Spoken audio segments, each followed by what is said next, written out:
Give me a second. Let me look at my-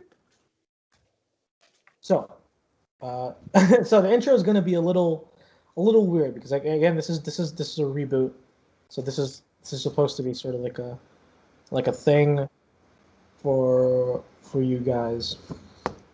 So, all right, so let's begin. This is the introduction scene. Think of it like a TV show, you know, like the intro, like the little intro narration. Oh, get on with it, mate. All right. The multiverse. A vast array of realities, each one different from the other. With every new decision, a new universe is born, and the reality that you are in is a dimension that is as vast as space and timeless as infinity.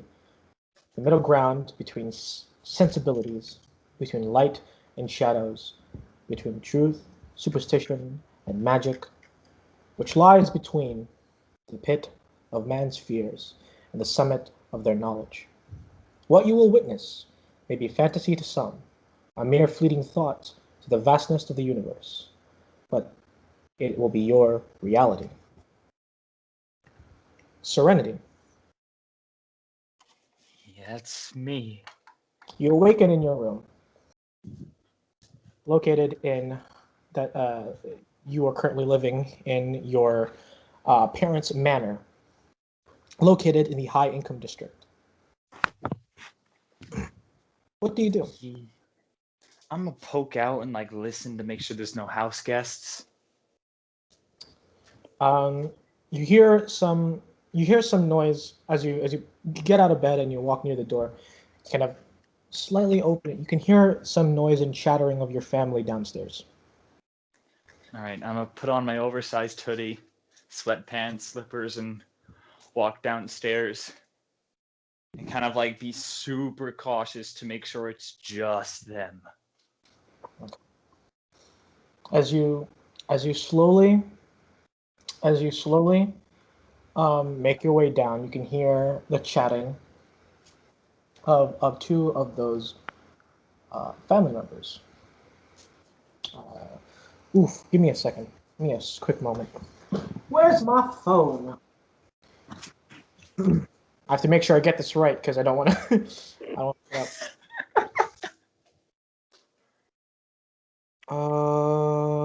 You Here. pull out a script?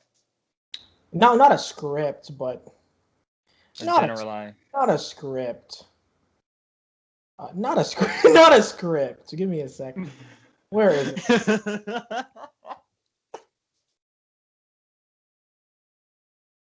All right. Hold on. I almost forgot to add her.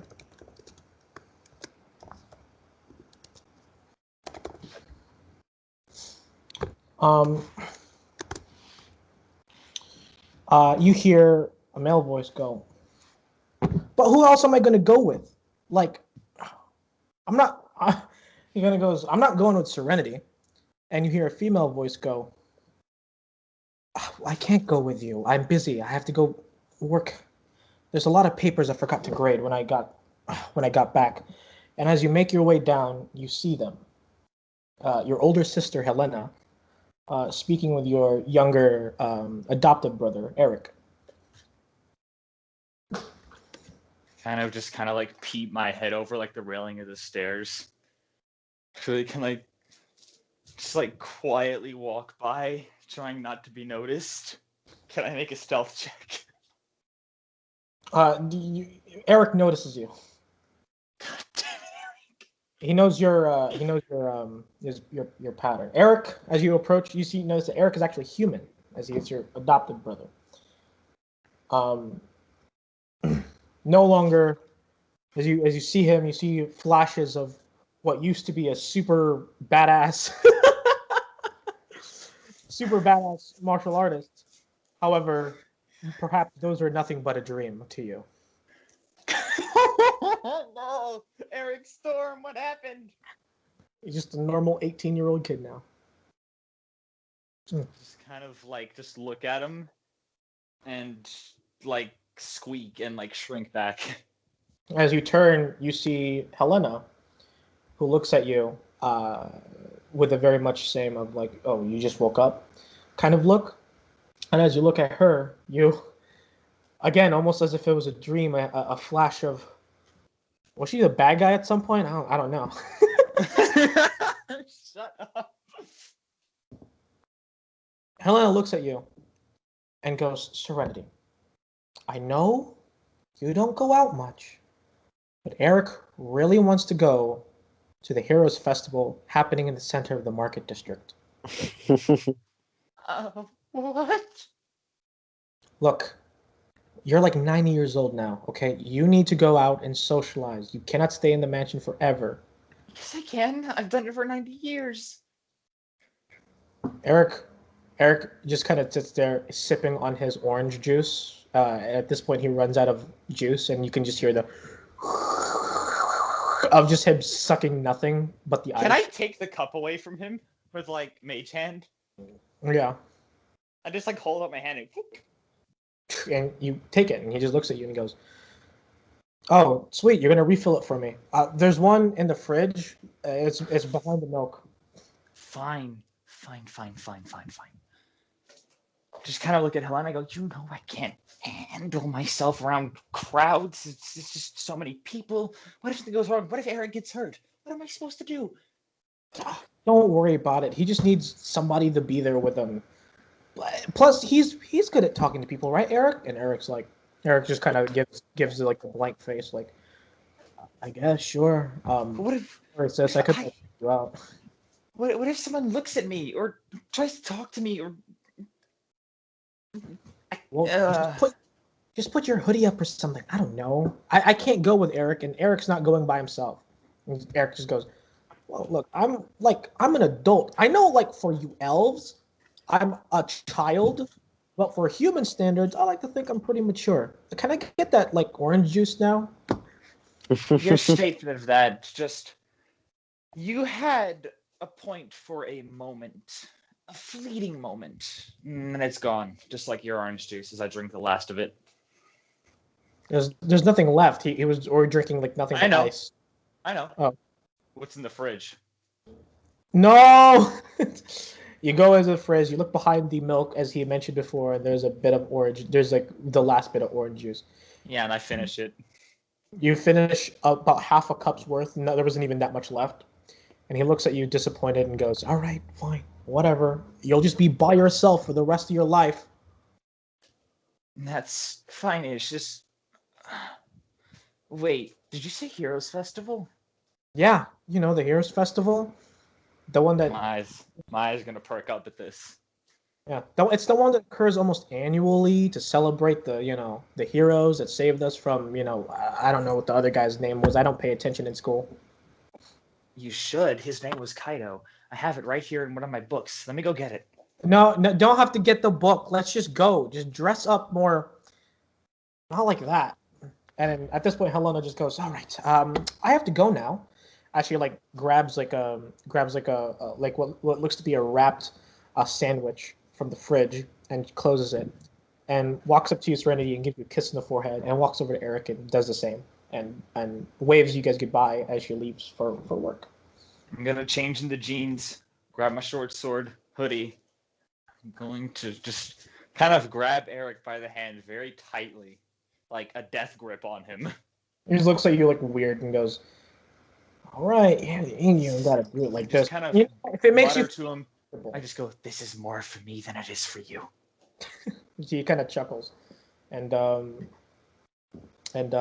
you guys leave.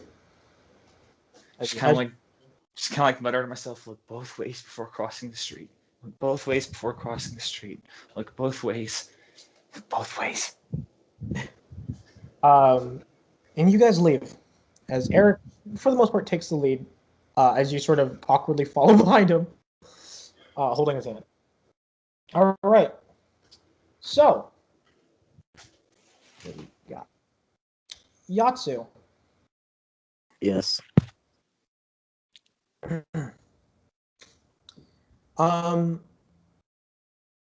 you, as you are sleeping, you are surrounded.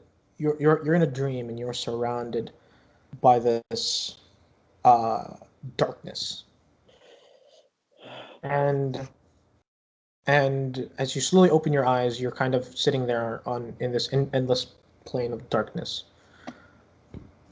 and um and you sort of your sort of your environment begins to change and shift, revealing your past, your backstory, the things that happened, the events that occurred, constantly shifting back and forth through the events. Um, after doing so, slowly a looming shadow approaches behind you. A shadowy figure with large, almost ornate horns protruding from it, though any details that you may be able to see off of him are vague and nonsensical. The shadow looms over you as you are almost walking forward, but the environment around you is constantly changing and shifting in between different parts of your life back in Mesro, sort of like the city of like dinosaurs and such. Um, Changing events, watching them from a third person perspective. You can see it. The criminals which kidnapped your siblings, you moving up to them, following them, being attacked, defending yourself, and eventually you see the image of yourself on top of the man that kidnapped them, with your hands around his neck. And as you watch this from this perspective, you can hear this ominous chuckling in the back, this and not saying anything, you hear, Wake up, Yatsu. and you hear Hold it, up. and it's faint, but then you hear it again. You hear, Wake up, Yatsu. and it gets louder and louder, and eventually goes, "Wake up, Yatsu!" And as it hits its final, you hear a feminine voice. You hear, "Wake up, Yatsu!" And as you awaken, your older sister is standing over you. Yatra looks at you with a very disappointed face as you wiggle out of the couch, and you see Yamu,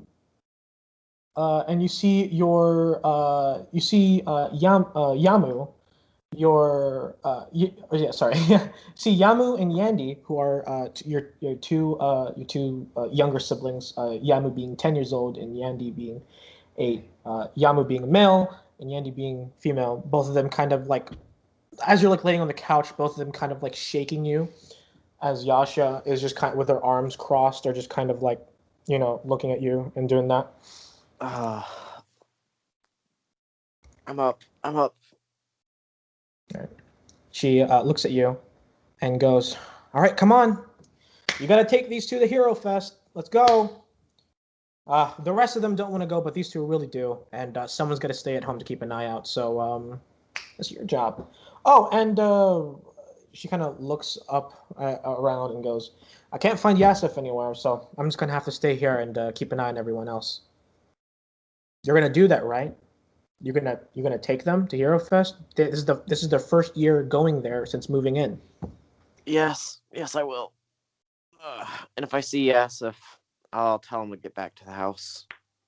All right, just be careful. He's been getting involved with a lot of not so reputable persons. And then just get up, just stretching.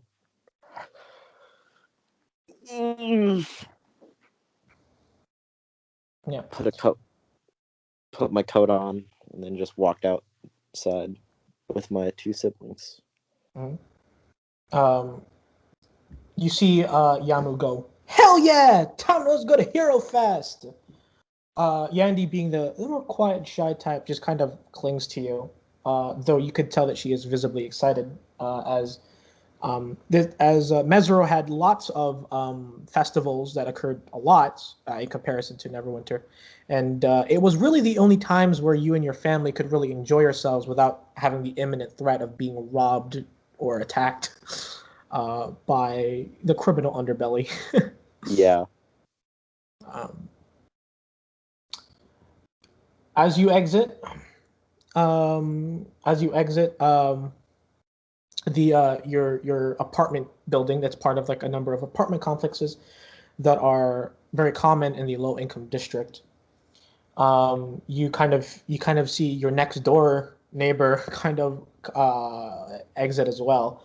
A short 3 foot tall old goblin man wearing sort of like a cap, not like a baseball cap, but like the sort of artist cap. He's wearing what seems to be like a white shirt that seems to have been dirtied with lots of mechanical oil sort of spills on it, like oil spills, like dirt and stuff. It's been cleaned times and time again, but it seems that the stains have like stuck into it. He's wearing like these suspenders over it, and he's got this big ass cigar, and you recognize him as Jizzo. And kind of, as you exit, he kind of looks at you and he goes, "Oh, Yatsu! You're heading over there to the market district, hang out and such all over the thing, right? That's what you're doing."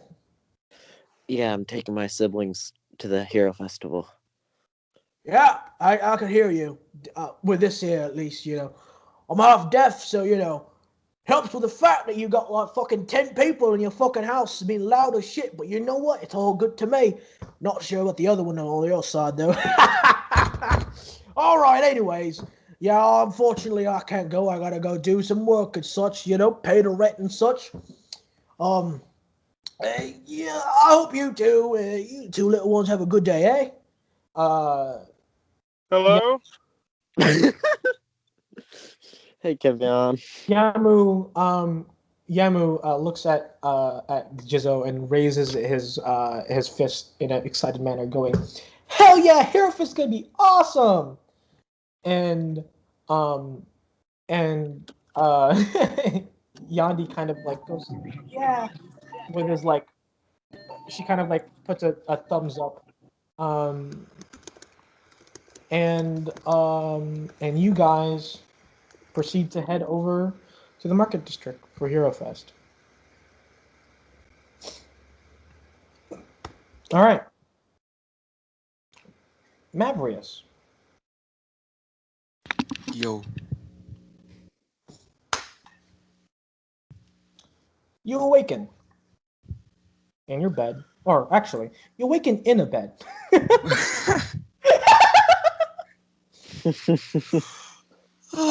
As you slowly open your eyes, you see the spinning of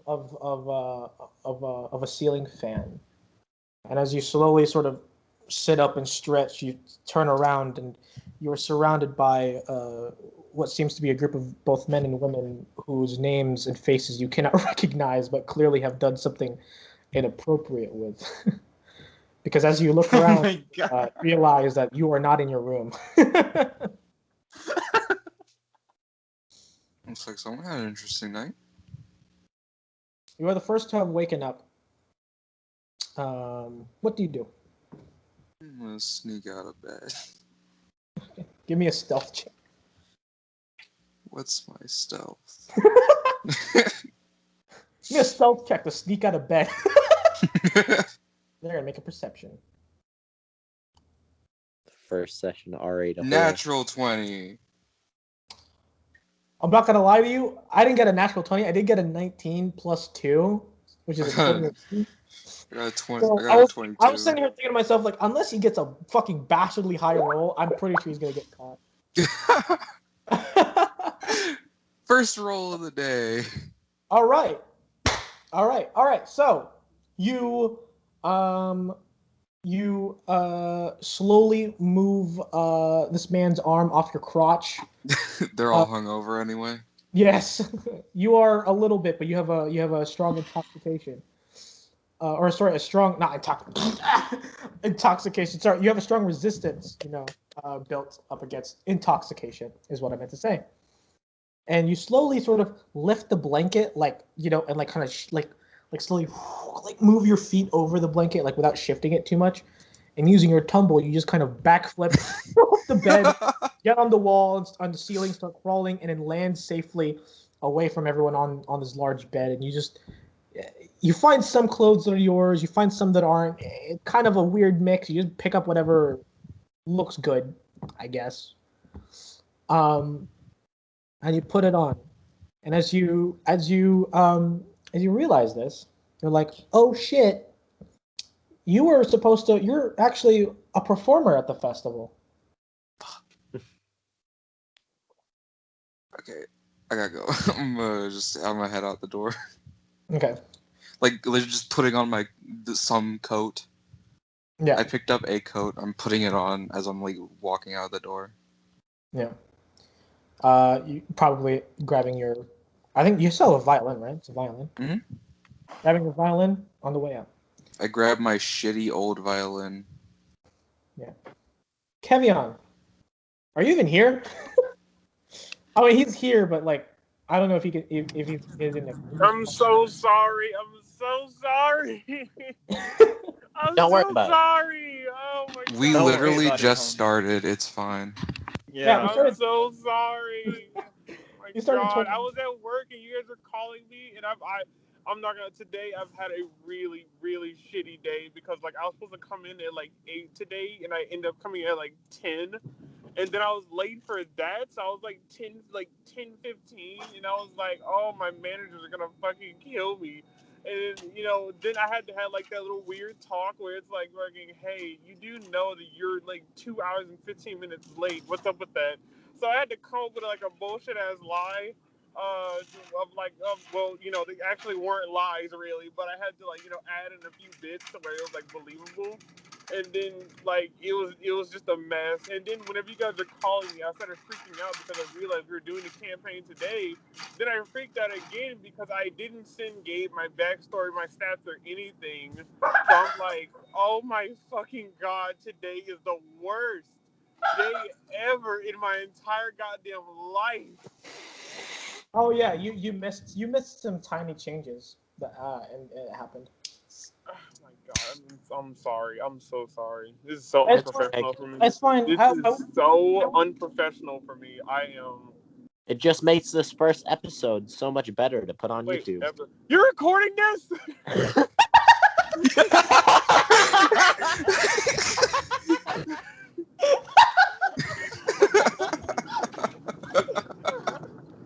What the fuck? I'm What not. the fuck? And I'm not- Why am I just being no? Why did no one tell me you guys are recording? I'm Because not- we were recording. I hope my I bosses don't watch this. Also, I just forgot.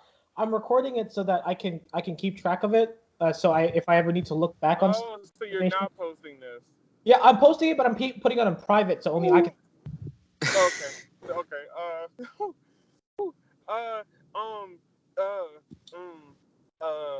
You don't have to say anything to the audience or anything like that. It's fine. I'm not like making it public. Oh my god. I'm only putting it on YouTube so I have a place to store it, so I can. It's easier for me to go back and look through footage and stuff than skip through. Today has been so rough for me. I'm so sorry, Gabe. I'm not gonna lie. I don't really have like a time appropriate like backstory. I have like the old one with like minor changes, but I don't really have like anything. It's fine. We can talk about, because again, your backstory isn't entirely, like cemented yet until I introduce it into the actual story. So you have a lot of more room, but it's fine. And then I haven't even put like the Shadow Hunter class in fucking Fight Club. Oh my! Today has just been a mess. I'm so sorry. It's fine. You come in and find out that we're recording all your fucking confessions. I'm about to say, dude. Oh my god. I'm so glad. Love that. Like, I would none of just my like, bosses it's are probably okay, gonna Kevion. watch it. It'll just make for a better YouTube video. Wait, you're Make for a recording? better YouTube video. If my bosses watch it, which they probably won't, but if they do, I'm fired. I'm done. Good thing you never mentioned this channel. I won't. Fucking Matthew. Anyway. First rule about 4 Idiots podcast: there is no 4 Idiots podcast. Okay, well, Kevin, you can stay and listen. Just mute yourself so it's not It's distracting. now 6 retards. I'm gonna make my stuff so maybe I can like join in, and then I'll just like think of my backstory while I'm not. Yeah. Or no, I actually want to talk to you about my backstory so I can get everything correct. Mm-hmm. Okay. I'm just gonna mute you.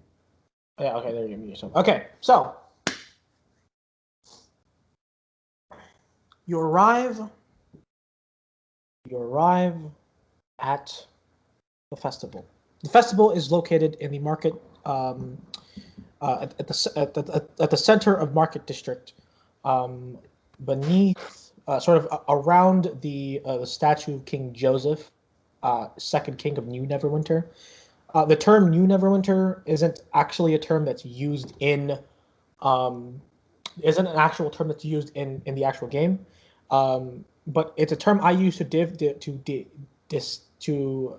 disenfranchise. How to say this? It's my term I use. Yeah, differentiate. It's my term to do that from the Alignor bloodline and the Baudry bloodline, as they are two separate. There are two separate kings, because the king in Here's a Tymora was King Alignor, and then obviously the kings now is King Baudry. Ugh. I could hear you like stuttering over the word, like you were kind of disgusted. King Baudry. Anyways, so you guys, so yeah, you're you arrive. I'd say, who would arrive first? Who would? I am using Eric as a shield. Yeah, you would probably arrive last. I'm tumbling my way Exactly. over. You're I think Maprius would just arrive started first. falling all across the ground like. I think Okay, Maprius. I made sure to check the time before I left. What time was it? It's you. Yeah, so you probably would have woken up around, sort of 8 or so. You guys would have woken around 8-ish, varying from each other by minutes. But yeah, I'd probably say Mavericks, because you have the most like urgency to get there. Also, you don't have like people with you. Yeah, like these two losers. I'm parkouring. You're parkouring. You're like running on people's heads. I'm gonna let you know right now. You're gonna want to take the train. Okay. You're gonna want to take the train. All right. I'm parkouring to the train station. Let me calculate how long it would take you guys to get there via the train, because I have a train map. Let me just calculate this real quick. I have a separate map that determines like legitimately like it's like all the train stations. And, Our odds how are long it takes. 3.3, repeating, of course. Yes. So that is Leroy Jenkins, yeah. With pit stops, it'd probably take you 20 minutes ish to get there. Meanwhile, Use the Pythagorean theorem. Serenity, taking from the high income district, I have to walk to this train, and then Serenity would actually take a little bit less. Oh no, because she would have to walk first, so that would take a long time in itself. So that'd be approximately 30-ish minutes, and and Mavrius, so that'd be. I will say I am dashing and then using my bonus action to tumble. So How many times do I have to tell you? A squared plus C squared equal. Yeah, so I think how it's gonna go is Mavrius, Yatsu, and Serenity. Oh yeah, last. All right, Mavrius. Mm-hmm. You arrive there, and the entire like almost center bit is gated, and from the gates you can see it's surrounded by a decent amount of security. Most of the security is on the outside rather than on the inside, but there's some security on the inside. And as you approach, As you approach the sort of like sort of entrance where like you see all the people accepting tickets, you yourself have like an entertainer's ticket, like you're there to work. And you kind of as you enter, you can see this you can see this let me see, where is it? You can see this half elf, that seems to have like a police badge and everything, kind of stop you and goes, "Well, hold on there, good sir. Oh, You hi, yes. have a ticket to enter." Yeah, give me a second. Here. Ah, there it is. You're one of the performers. Mm-hmm. I can see because you don't have a shirt on. And that's like 80% of those guys. They're weird, right? They're like super weird. Don't worry. Fair enough. With me being here, you don't gotta worry about a thing. Okay, I'm a great cop. I'm a great detective. This is Thomas. And I can guarantee your safety aboard the carnival. He's gonna die, isn't he? You see him kind of look at you, and he goes, JT, shut up. kind of looks at you, and he goes, "Don't check that. I got this." And he whips out his gun, and you look at it, and it is a water gun. And Well, try not to hurt anyone with that. He kind of looks at it because I know it's pretty. Oh my god! He looks at his gun, and he goes, "Oh my god! I forgot to trade it back with that kid. Oh my god!" And he like turns around and runs off. I'm just kind of looking there a little shocked. Like, this is what's protecting us? He runs off and then like turns around and runs back to like the person in the booth. He goes, "Here's his ticket, let him in." And he turns around and keeps running off. He goes, "Little Tommy boy, shit. And as it slowly gets quiet and is muffled by the large numbers of crowds of people that are here. Yeah, hope we don't hear gunshots soon. Good luck with that. I made Thomas more like actual. What's his name? I knew it was Thomas. I made him. Who did he base him off of again? Who was it? It was or what's it, Peralta? Yeah, I I made him. God. From Brooklyn 99. Oh my god, thank you. He was not acting his character at all. Oh no. Because Peralta's more of like a joke character, and he just was not doing that. So I was like, all right, I'll do it this time. All right. We didn't give him a choice last session. We gave him no choice. The shit we involved him in. All right. Okay, well then I'm gonna stroll on in, dancing through the streets. All right. You enter and you see a big, massive, bustling carnival. Hold on. Let me whip out my notes real quick to see what you see.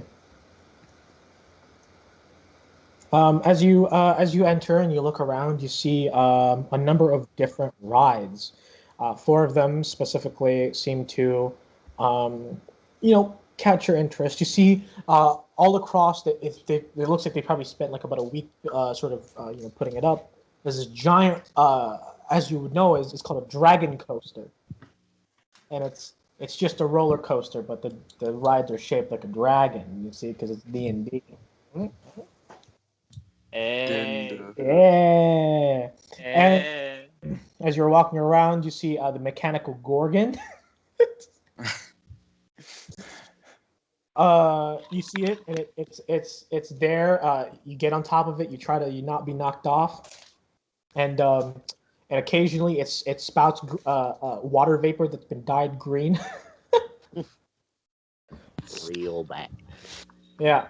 You see off in the distance on the other side a massive Ferris wheel that seems to. It's very big, actually. From what you can tell from its height, you might be able to get a decent view. And you see a carousel filled with mythical creatures such as Pegasus, unicorns, griffins, and stuff you could just ride and just have fun.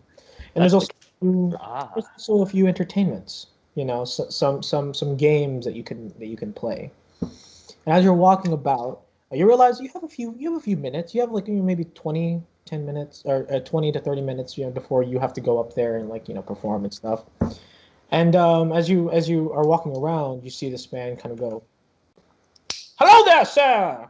As you like turn around, startled by this man.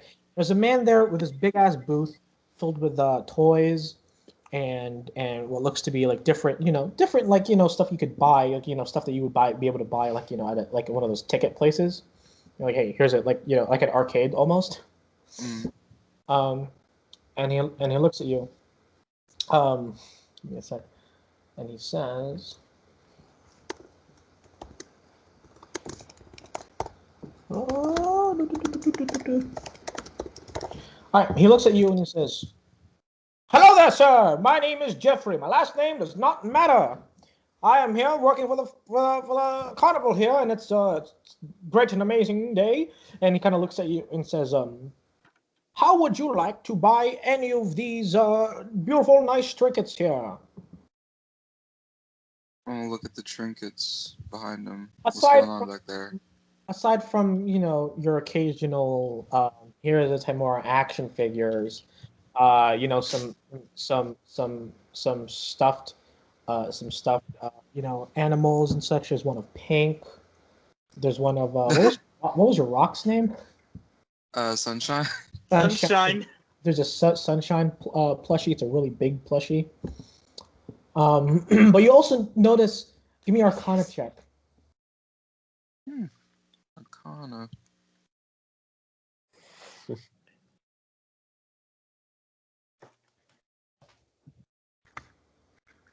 15. 15. You notice that there's some magical weapons, but there's some magical items there. Magic. There's a +4 Vorpal blade as well. I'll take that one. It's just a balloon sword. You see a number of not like they're not big magical items, but they're magical items.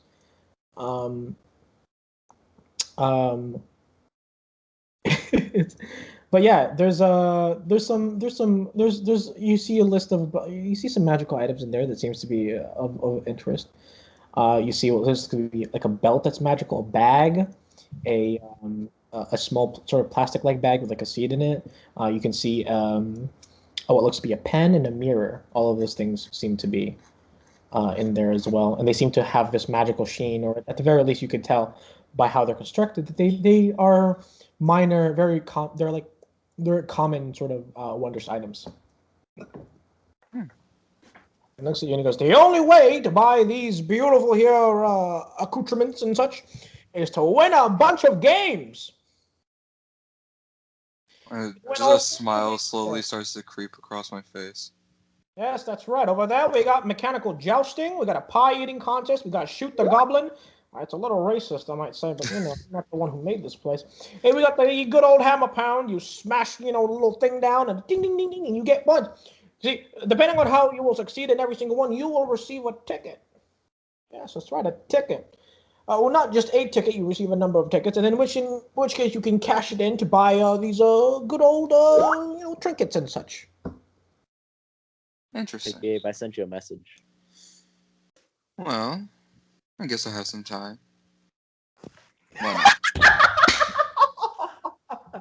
Okay, JT. What did you send him? JT, I got you. I got you. Don't worry. All right. So before you do that, Matthew, Mavris, or sorry, not Mavris. Sorry, Yatsu. Yeah. You finally arrive. You finally arrive at the market central with your two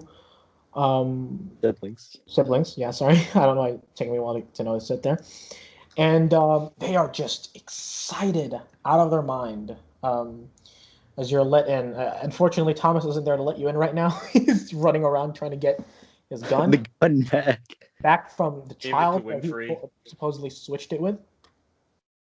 It's not Winfrey. Don't. Oh, I was about to say.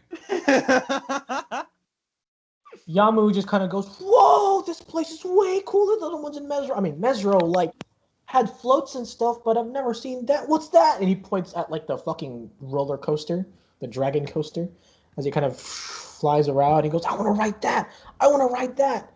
And you can hear Yandy just kind of just go, "Yeah, yeah."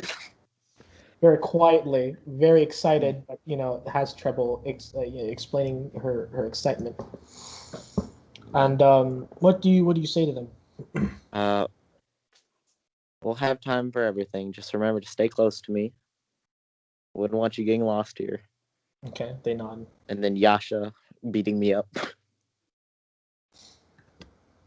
As you continue to walk forward, again you hear or not you, but you hear the voice go, "Hello there, good sir!" Startling you and your and your siblings.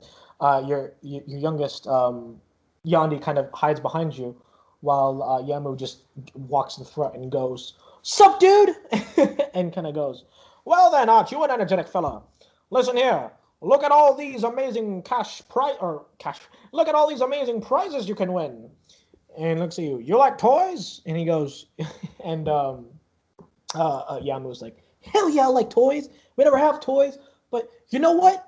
And he kind of sits there like, he's like trying to think of what to say. "Well, guess what, little one?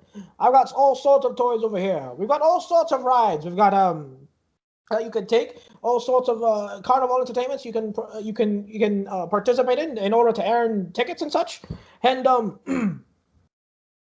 and kind of looks at you, and looks down at the two children, and he goes, "Listen up." It looks at you, Yatu, and he goes, "If you want to get them something cool or something amazing, it would be one of these." And he points at the different. And again, give me an Arcana check if you notice it. Awesome. All right, Arcana. That is a 19. Okay. 19? Okay. Looking at them, sorry. You can tell that they are magical items. Not powerful or strong. They seem to have a very minor, and you assume one of them may even be single use. Some of them may be single use magic items, but magic items nonetheless.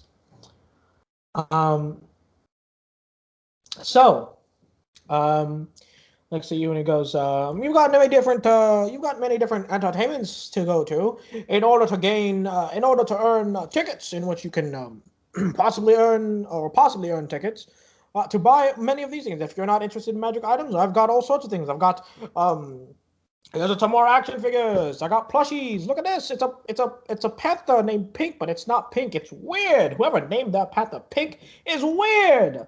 Anyways." Yahtzee is just trying to figure out whether, like, this is a scam or not. Give me an insight.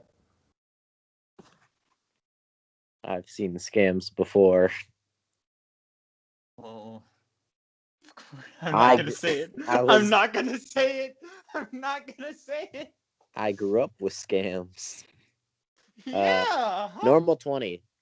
It's a scam in the sense that a lot of these things are worth a lot less than what you're paying them for when it comes to doing the entertainments. Like the plushies and action figures are like maybe like 10 silver or less each, or like about a piece of gold. But he's basically telling you to go try out all the different carnival entertainments in order to like buy enough tickets. That's you based, and you'll potentially spend like 5 gold to buy something that's worth for 1 gold from this guy. So it's a scam in that sense, but it's not a scam in the sense that like he's purposely trying to like steal money from you or anything like that. But it's a scam in the sense that like it's part of the industry, and that's just kind of how the world works, sort of thing. So, but like he won't buy it for actual gold. You have to like go and do stuff. Yeah, and I need to make my siblings happy. Yep. So, is that something you want to do? Yeah. Okay. Yeah, looking around at all the rides. All right. So you start walking around. All right. Who is? All right. Serenity. That's right. God damn. Day one, you throw me into a crowd. This is gonna be fun. John, I want a divorce.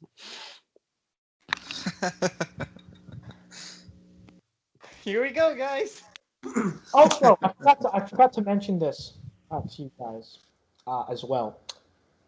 Every bit of information I'm going to give you, not just the ones that you asked me for, every bit of information I'm going to give you has some meaning behind it and will probably come back later. Just stating it right there. I'm not going to mention things for no reason. Just going to make that case clear. Oh, way to make me paranoid, buddy. So, yeah, think about this campaign as my way of practicing sort of the investigative type stuff that you're going to be doing in Urban. Right. Oh boy. Yeah, because Urban was going to be like 10 times more like in depth with its shit. So, anyways,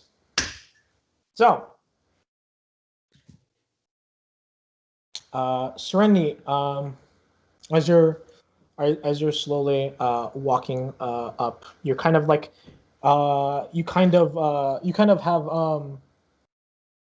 Eric in front of you holding your hand as you're kind of like looking at the ground with your hoodie up, with your hood up, just kind of like pulled down so that people don't see your face.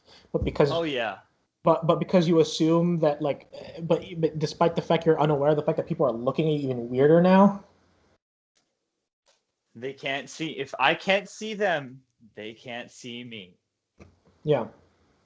Not sure how that works. It works, JT. It works. All right.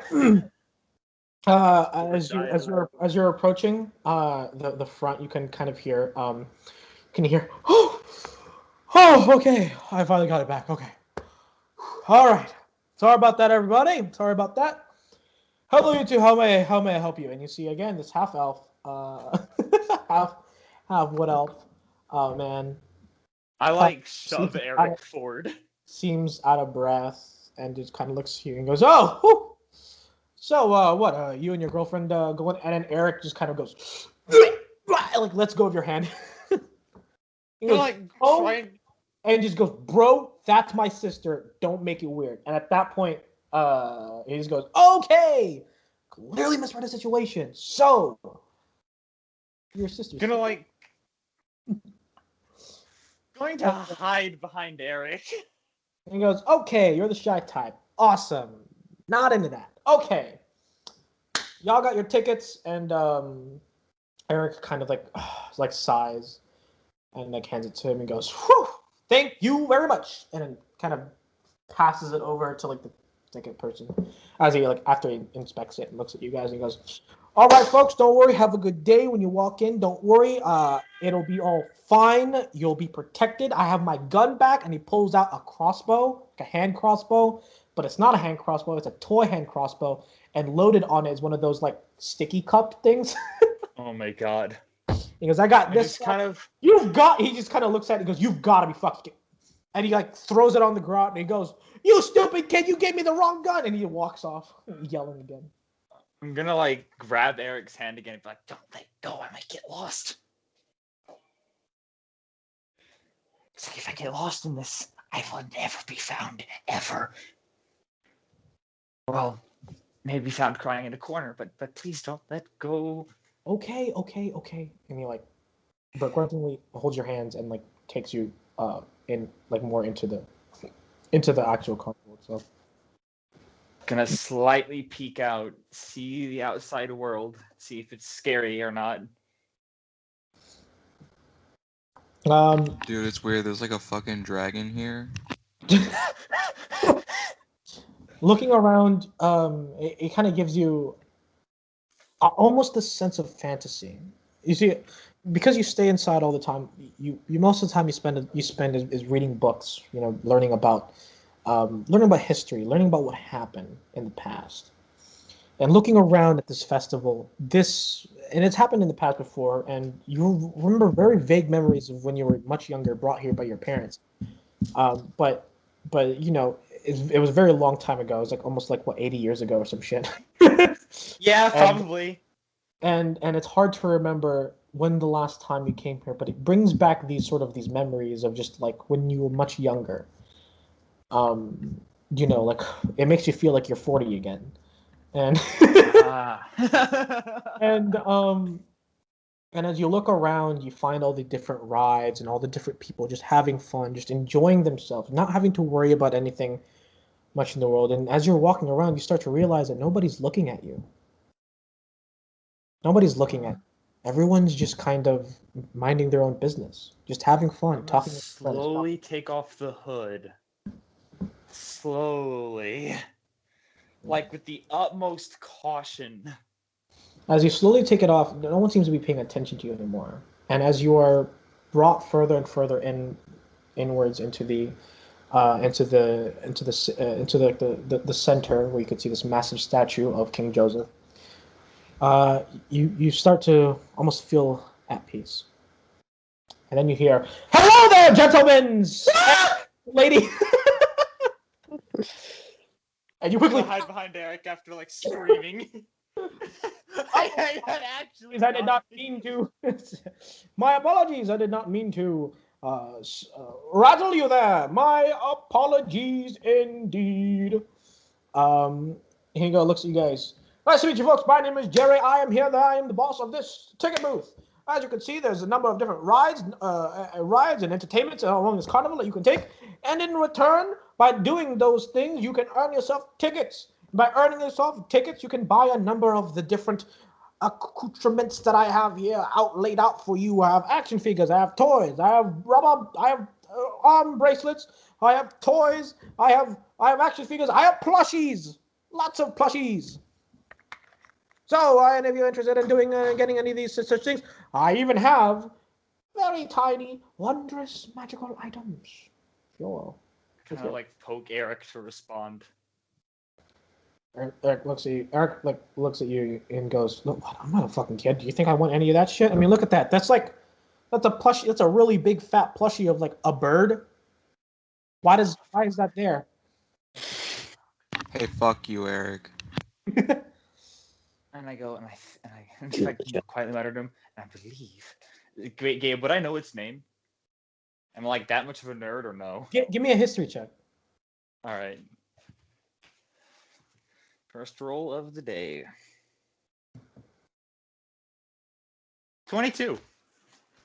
You know that bird is the plushie of a rock, a giant, humongous bird of gigantic proportions named Sunshine, and it was the mighty steed of the great Wizard King himself. I just kind of like jab inside and go, that bird is like the steed of the Wizard King. His name is Sunshine, and it's important. I don't care. You should. That's why this whole thing is happening. Magic is stupid. And just gonna pinch him in the back of the neck. And he just kind of goes, "All right, look, how much is the fucking bird?" And you see him go, "Oh, no, good sir, you don't you don't buy this. You see, you go to different carnival attractions, many of the different competitions and such. You apply to them, and you do a number of things where you, if you succeed, you will gain and earn tickets and such."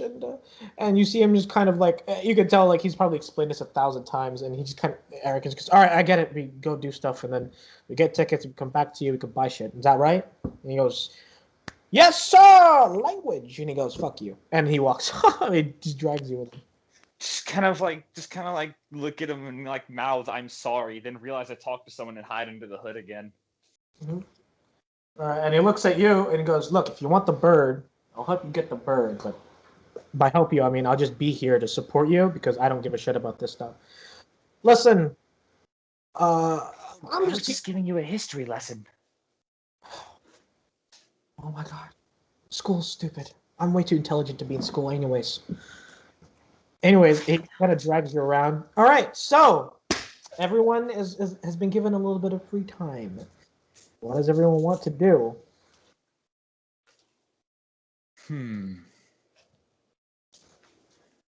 I think I will find. Continue. I'm sorry. No, you good, homie. No, you go. All right, I was just gonna search for anything like historical that I can find. Any like old something that relates to them and more than just like a trinket or something or like a toy. Something actually worth something. Okay, give me an investigation check.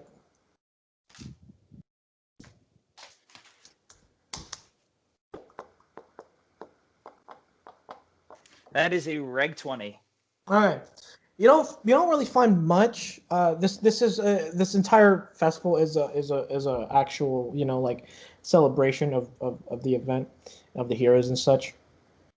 Uh, you know, and it's been long enough that the heroes are almost considered as legends now. And by that I don't mean in a good way, in the sense that like people are starting to be like, those guys weren't real, like that type of perception. And this sort of annual festival is supposed to be sort of that reminder that like these people were real and these people saved this kingdom and stuff like that.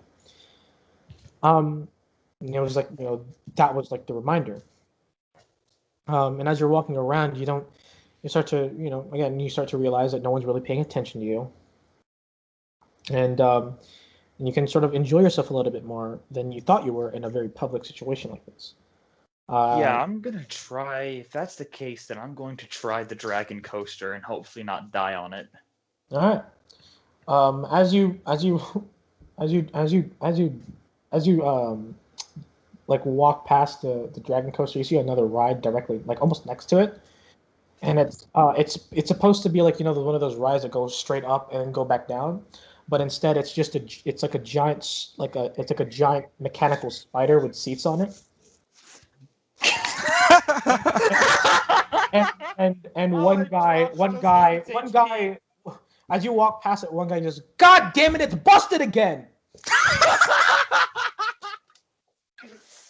Why does this always happen? It goes for like 2 rides and then it just breaks down. God, the engineer, whoever made this shit, is stupid. Oh, that's what JT texted me. That was very good. Dude, it was like, it'd be funny if you had a ride Sabretooth, but it's broken down. And I'm like, yes. JT, you're fucking genius, bro. Oh my god, it was so. My fucking god. Oh my god, my face hurts. Now let us continue. Gabe, I'm gonna go walking around looking at the games, and I'm also going to keep my eye out for the kid with a gun. Fucking kid with a gun. Just in case. They're looking around you. There are a bunch of different stalls for food, trinkets and stuff like that. Well, before we do that, let's do Serenity first. Serenity, you approach the and you go with Eric. Eric likes the dragon coaster. And you approach, and as you approach the person who's like at the ticket, line, and there's a few people there, so you don't wait a while, so you're fine. But as you get to the end, you kind of goes, the ticket guy goes, "Hello there, welcome to the dragon coaster." And before he could finish anything, you see one other guy walk up to him in the exact same uniform and go, hey dude. And he goes, yeah. And he goes, don't worry, man, I'll cover your shift. You can go back and take a break. And he goes, cool. Are you sure? And he goes, I'm supposed to be covering this shift. And he goes, don't worry about it. And he walks off. And this other guy replaces him and looks at you and Eric, Serenity, and goes, Why all do right, I get folks. a danger sense from that? All right, folks, welcome over to the Dragon Coaster. 3 gold per person if you want to enter. So go ahead. Kind of like push Eric forward. He looks at you and goes, "Wait, you didn't bring any money? I don't have money." Oh wait, yeah, I hand him 6 gold. Okay, he hands it. Yeah. Also, gold in this world isn't we're still using gold, silver, copper, stuff like that. But it's not gold pieces anymore. It's in paper form. Ah. Yeah. I just hand him 6. Mm-hmm. I'll just hand him $6 and then just be like, it's done that way because of how there's 15 million in the people in the city alone. Like, that's a lot of people. A lot of people. Yeah, and I'm kind of like eye this a little suspiciously. I just got a danger sense from this for some reason. This doesn't feel right. And he takes the six pieces. He puts it in this like little lockbox on the thing, and he goes, "All right. I think." He looks at like the sign that where all the rows are, and he goes, "Second row front seat, I believe," and like kind of like waves his hand for you guys to go in. And the rest people kind of follows, and he walks up to the next person and goes, "Hi there, welcome to Dragon Coaster," and he repeats the whole spiel. And you I suspiciously eye everything now. start looking around, and it seems like everyone's having a good day, having a good time. This is weird. This is nothing like the world that I thought it was. So you make your way to the top. Elbow Eric, is it always like this outside? Yeah. Then I don't. Why are you freaking out? We didn't even get to I don't know. I'm nervous. Okay. Well, don't. Well, you're nervous about getting to the ride rather than being in one, because we'll tell you right now, it's a little crazy. All right. So you might be able to. You need a strong stomach, because if you don't, you're gonna throw up everywhere. I had nothing but orange juice because I didn't get breakfast today. Okay. Well, you know what? After the ride, we'll go get something to eat. Okay. Sounds good. Cool. You both strap in, and then explode. I'm kidding. You both strap yourselves in, and you wait a few minutes for everyone else to load up. And you hear it sort of in a calm, and goes, "Ladies and gentlemen, please make sure that you are locked in," as like people are like coming in, making sure you're locked in. And he goes, and make sure that there's nothing too loose and such on your person, such as contact scrolls, your wallets, such. And if you are, please keep a hand on those. And have a nice day. And I you hear just that. tighten my sword strap. You just hear, and the fucking thing just fucking flies. Wait, it flies? It doesn't fly, but it feels like it zips like it's fast as fuck, and it just starts like flowing across the entirety of the thing. And at first, it's kind of hard to take in as the wind is pushing back on your face, and your eyes could barely open. But as it slowly opens, you can see just how massive this coaster is. It kind of goes around the entire carnival, and as you're looking around, you can see just all the people is enjoying the time, sort of having a good day. I need you to make a Constitution modifier, not throw up. Oh my god, a con save? Yeah.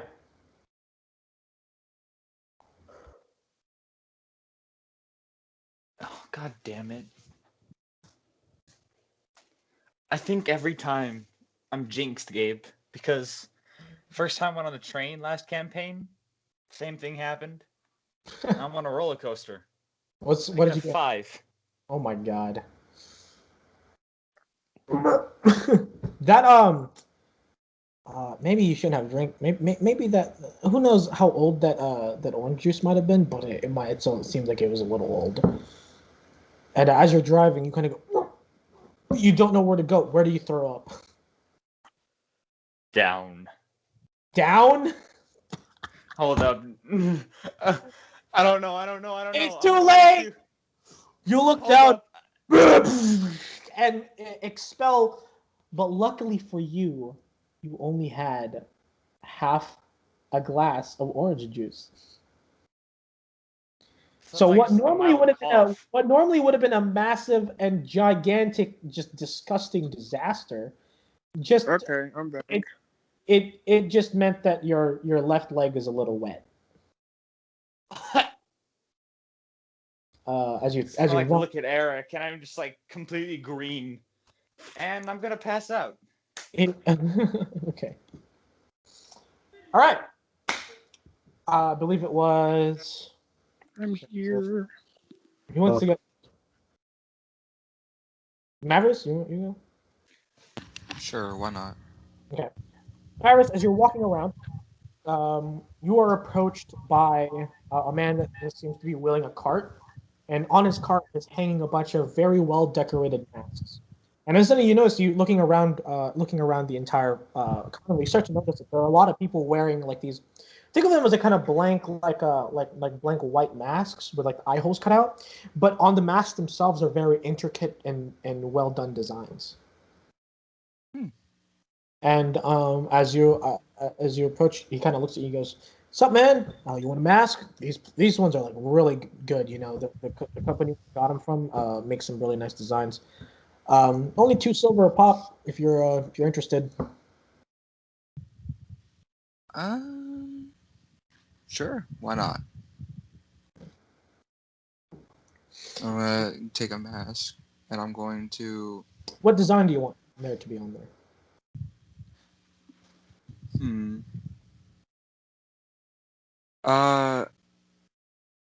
Let me think about it for a second. I put me on the spot here. But while I'm gonna think about it, I'm also gonna like wait till he leaves and like inspect the mask, kind of. Okay. See if there's anything up with it. Silver, or you have any silver? You just have gold, right? I just have gold. You give him a gold piece, and he'll give you 8 silver back. So just put your silver in your thing. Okay. And he looks at you. He also has a mask on. And he waves his hand and looks at you and goes, "All right, sir, have a good day." And he just You continues to too. go on and about. And you inspect the mask. There's nothing magical about the masks. They're well made, but like I don't know how to explain. They're well made and cheap at the same time. Like, these are legit masks made by some company, but you know, like it's like the company is like they're not putting all their money into this thing. You know, they have other products. This is just kind of a side thing. So they're like, you know, slightly below average quality, but they're not shit. But, you know, they're above all they're nice, and then as you put it on, you can breathe. And because it fits perfectly it fits basically on anyone that has a more humanoid face. It doesn't like your horns don't get in the way or anything.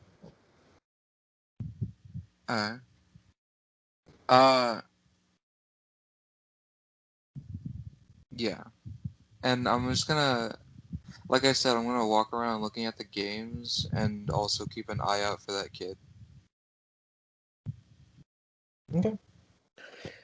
I'm going to be going wherever my little brother and sister want. Where do you want to go? Well, they look at each other and they're like, "There's so many to choose from. We don't know which one. You pick." What is there again? Okay, so I have 8 types of places where you can go to. So there is carnival entertainments, and there's carnival rides. Carnival rides are just that. They're rides. They're fun, and you know you can enjoy yourself in them, stuff like that. But there's also carnival entertainments, which are like actual. How do I explain this? They're like competitive. So like booths. Yeah, like booths. Yeah, essentially, but like a lot bigger. And you can go and do them and compete and stuff like that. And those are the ones where you can win tickets. There's 4 right now where that are big enough that you know you can get tickets. I'll go to like the entertainment then to Yeah. get tickets. So there is mechanical jousting. There's a pie eating contest. There's shoot the goblin and hammer pound. Mechanical jousting is you put on like this protective gear and you get on 2 mechanical horses that are opposing each other in different sides, and you have a long lance with a punching bag at the end of it, and the 2 horses move forward and you have to try and knock the person off using a thing. Pie eating contest is very obvious. You just eat pie. Push reveal good at that. Shoot the goblin is very simple. You know, moving target. You shoot it with a bow. And then there's hammer pound, which is just you hit the thing with hammer. You know, see how strong you are, stuff like that. I guess we could do mechanical jousting.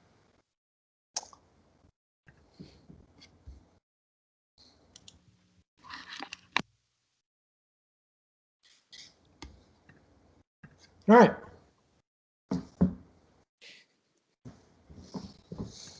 Can I joust against him? Sure. Because I said I was looking at the games and then I wanted to play some. Okay. I need to watch this. You can't because you're passed out. Oh yeah. Also, this is all happening at the same exact time that all of you guys are like doing it. So, okay. Well then, I'm down. All right. So let me roll something real quick. Death saving throw. No. Okay. As you approach, as the two of you approach the mechanical jousting, sort of side, you hear sorry, you both approach and you kind of go and Yamu kind of goes, oh, no, you're gonna drop somebody. I'm pretty sure I'm gonna be the one dropped, but I'll try my best. They look at you very sad as they goes, so you're not gonna get us any tickets? Of course I'm gonna get you tickets. What kind of brother would I be? All right. So my mask is I'm gonna say it's like a kind of rainbow butterfly. Yeah. over the center. Yeah. Okay. With the white backdrop. Yeah. Yeah, so that's what all the masks are. They're like white plain masks with colorful design. Like whether they're stripes or centerpieces, whatever.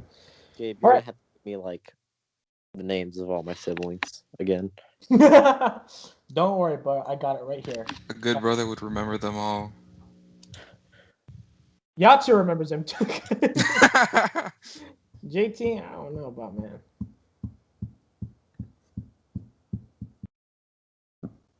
Oh, I'm just keeping, I forgot. Yeah, Jizzo is also your fucking sibling. No, oops, sorry, I didn't mean to send that. All right. I have a list of NPCs and your connections to them. So there you go. There it is.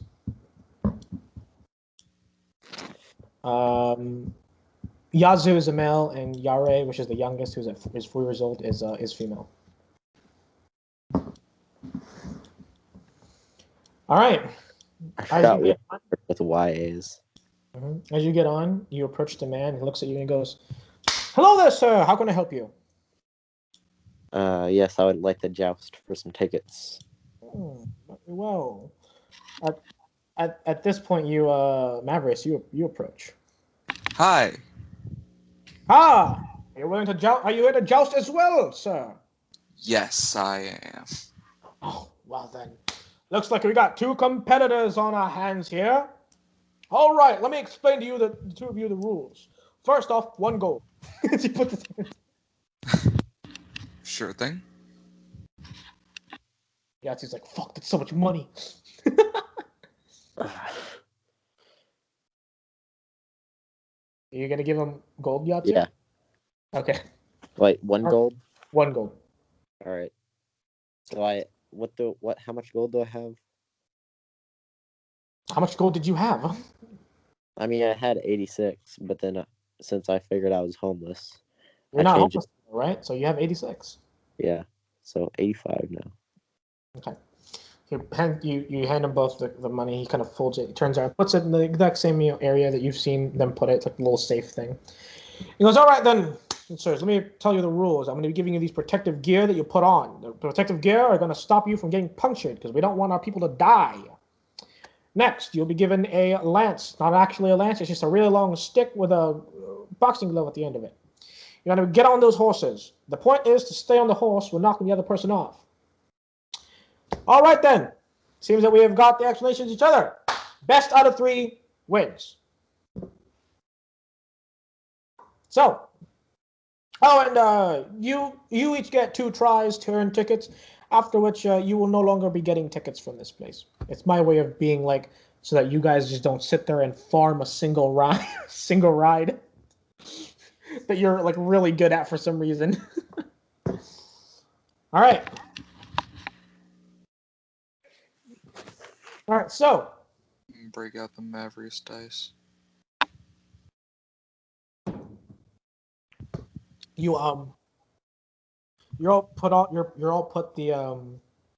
they put on the the protective gear on you, the helmet, and you've got your lances. Now, they're using the stats of the lance in the sense that it is this is considered a martial weapon. Are any of you can any of you use martial weapons? No, I cannot. Nope. Okay, so you will be adding just your straight strength to the Oh plus. no. I can use a We martial both weapon. have -1, JT. Let's go.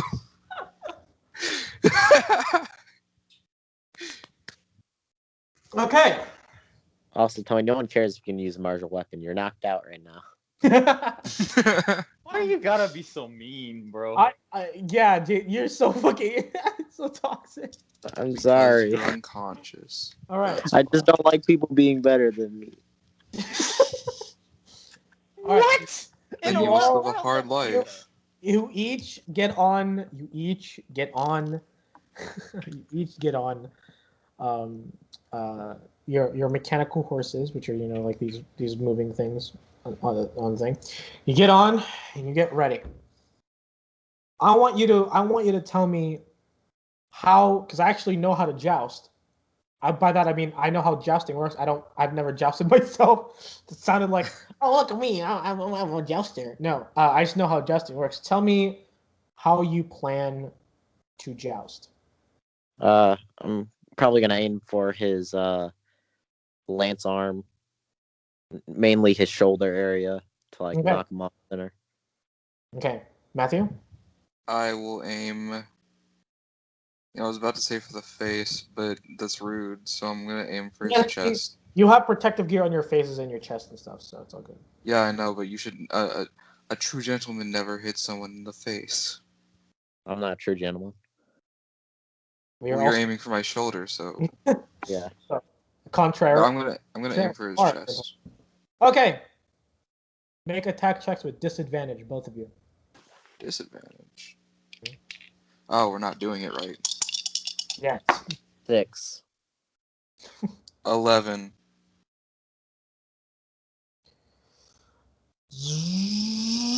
As the two horses are being launched towards each other, you both have your lances outwards, aimed at each other's face. And as the horse is moving, it's not just moving like straight; it's also like moving like the horse thing. The seat that you're on is rocking back and forth, and you actually find that having your lance out pointed the entire time causes it to like wobble front and back, like making it more difficult to actually aim. And as you try to aim, Mavericks, you were actually Mavericks was 11. Hold on.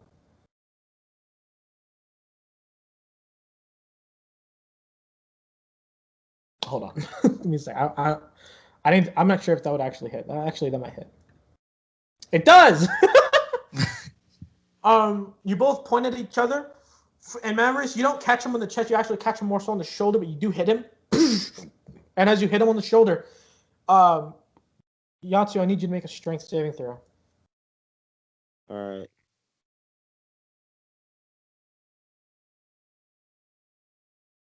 14.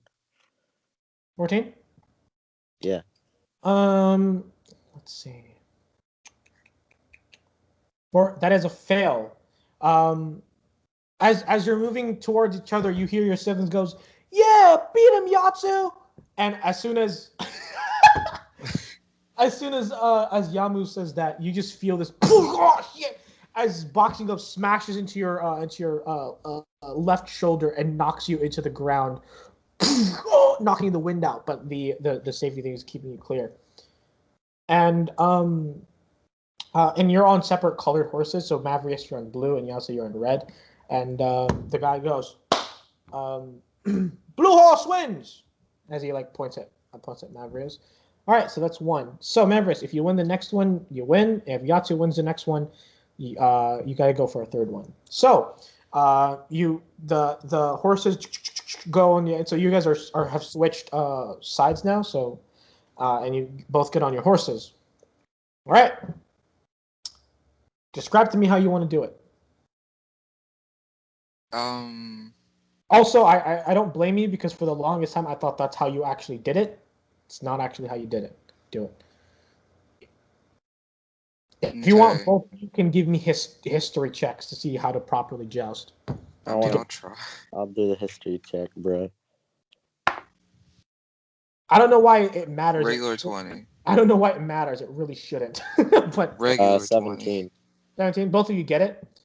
You don't have it pointed upwards. You actually have it pointed up at the sky, and right before contact hits, then that's when you aim it. That's what I was thinking. It was either that or like rested on the horse's head for some reason. Kill your horse. Matthew, what the fuck? Well, that's what. So I was either going to hold it up into the sky, or rest it on the mechanical horse's head. I don't know. So knowing that now, I want both of you to make attack checks with it, without disadvantage. 12. 13. Damn you. Both of them hit. I have to make strength. Both of you make strength checks. 15. 14.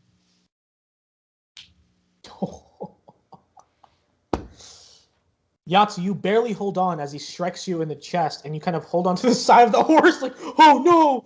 Oh, but you hold on, you're not To falling. win. Maverius, you are struck in the chest, and you fall up your horse. You do a backflip and catch yourself. Yeah, I'm But gonna tumble. You are knocked off, and therefore, we're back at the third. Yatsu, the second you get that win, you're like clambering on the side of the horse, like, oh my god, you did it. And your siblings are going, yeah, Yatsu. Okay, so you get back on your horses, opposing sides. Make On checks. pins and needles here. It's the most intense. You weren't expecting this, were you? Good Natural time from you. 20. Oh boy. 16. Okay, well both of those hit. However, Yatsu, you have disadvantage on the strength saving throw. So both of you make strength saving throws. 2. Wait, 8. 1. The both of you fall. Yatsu, you take it harder than he did. Again, as you struck Mavrius, you knocked Mavrius off his balance, knocking him into the ground. However, Mavrius, you kind of catch yourself and you kind of land on all fours, kind of like a cat. Yatsu, you got like hit in the neck. It felt like you got punched in the neck, and you get like you get knocked off your horse, and you can barely breathe. But you kind of take a deep breath as it comes back. All right, you guys got one more. You guys got one more try. If you guys tie again, it will be you'll both A get draw. tickets, but you get half. Yeah. Okay. Attack checks. 11. I got 2. Oh no, Maverius, make a strength check. I must win. 19. Okay. Damn you. As you get on the horses again and you start to trot, you do strike Maverius. However, he, instead of falling, he kind of falls on the side of his on the side of the horse, but he clings to like the onto the horse as it continues on. So you do strike him in the chest, and he kind of almost falls over, but he catches himself on the horse. And as you kind of go all the way around, and you see each other, this has gone too long, and the guy goes, "All right, I think this is way too long. Here, how about I give both of you tickets?" And since Yatsu, you got the last hit on him, he will give you. Let me see. I'm just gonna add it as like a thing in my inventory, just custom item tickets. Yatsu, Yatsu, you get 5 tickets, and Maverick, you get 3. Woo! Yeah. Yeah, nobody won. I'd be like, Okay.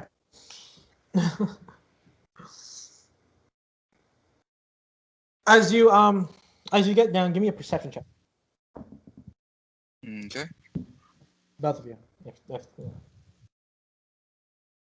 6. Perception. Ooh. 16. All right. As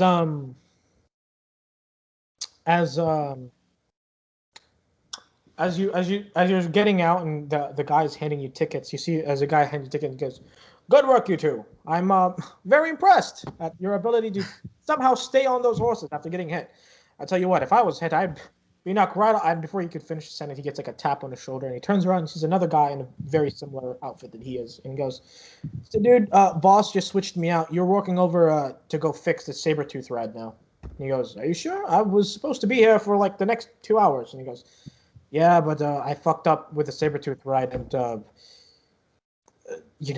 come on, man, I really need the extra hours." And he goes, "All right, very well." Then he kind of taps him on the shoulder and walks off, and they switch spots. And he looks at you guys and goes, kind of claps his hand and goes, "All right, ladies and gentlemen, sorry about that. Tom will be off now. I'll be in charge. All right, so who wants to do some jousting?" Glance over at this person I just jousted. Look And, over it. You're like on the you're like bent over like Is he still on the ground? Because I'll help him up. He's not If on the that's the case. ground, Oh. but he's tired because he clearly took that nat 20 was definitely the Gonna hit me in the fucking throat. I just like rubbed the back of my head. Sorry about that. yeah. So what do you say?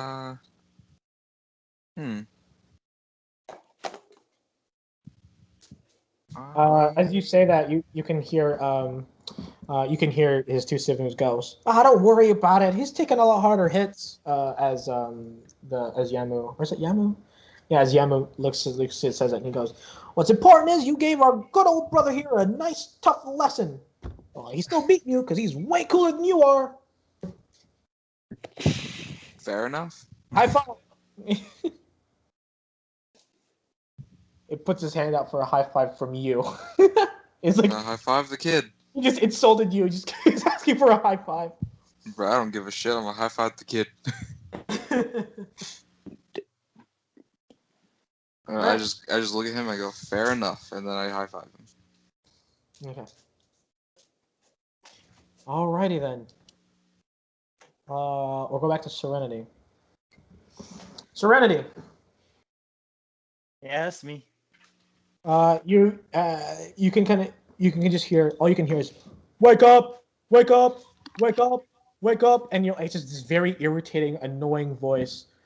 And you can hear him go, "Wake up, wait!" And you open your eyes, and it's the same security guard detective dude, half elf that you just see looming over you with two other like officers there. As you're off the right, you're kind of laying on a bench. Just kind of like look up, like very frightened. He kind of looks at you and goes, "Oh, thank God you're awake. Whew, I thought you had died or something. That would have been really bad for this place. Like, whew, like any death is bad. Like, this is a festival, you know?" Where's my brother? So, Should looks start at you. looking around for Eric? Eric's next to you, just holding on to you, like, making sure you're fine. And I'm gonna cling to him. you just see Thomas. Give him a big hug. I thought you were hurt. You kind of hear. He kind of looks at you and goes, "Whew, don't worry, miss. Everything's all right. If you need any help, there's a couple clinics nearby that's in this place, specifically to help with this type of thing. So if you're good, I would suggest go over there. And look, good news." And he pulls out his actual gun. Goes, "I got it back. Right? No one got shot today." And he holsters it back. And he goes, "Oh my!" And he pulls it out again and checks on it and goes, "Oh, it is in safety mode. Okay," and puts it back. looks at you guys. All right, so young man, you elf lady, I'm gonna go. As he like goes to say that, you see another officer walk up to him and goes, "Hey, we got a problem. There's like some two drunken idiots fighting over there or something, and I am not dealing with it by myself. Come on, Thomas, we gotta go fucking deal with that guy." And he just goes, "Yes, bar fights," and he like turns around and like runs. Just kind of look at Eric and go, how long was I out? Like 10 minutes. It's fine. I nod and just go, I think I could use something to eat, Al. Yeah. Let's go get some food. And I kind of like, for some reason, I'm getting bad vibes for some reason. Something doesn't seem right. It's you, Gabe. What did I do? I don't trust you. You're being too nice to us. Dude, I am, this is the first session of a D&D campaign that's run by me. Like, what bad could happen on the first session? do I need to start listing? So, As Gabe, you- I'm gonna go ahead and start checking out the Sabretooth ride because that's where the guy said he was coming from. No, all right. So, as you, Serenity, as you and Eric are moving again, you're kind of bumping into some people. You're still a bit dizzy.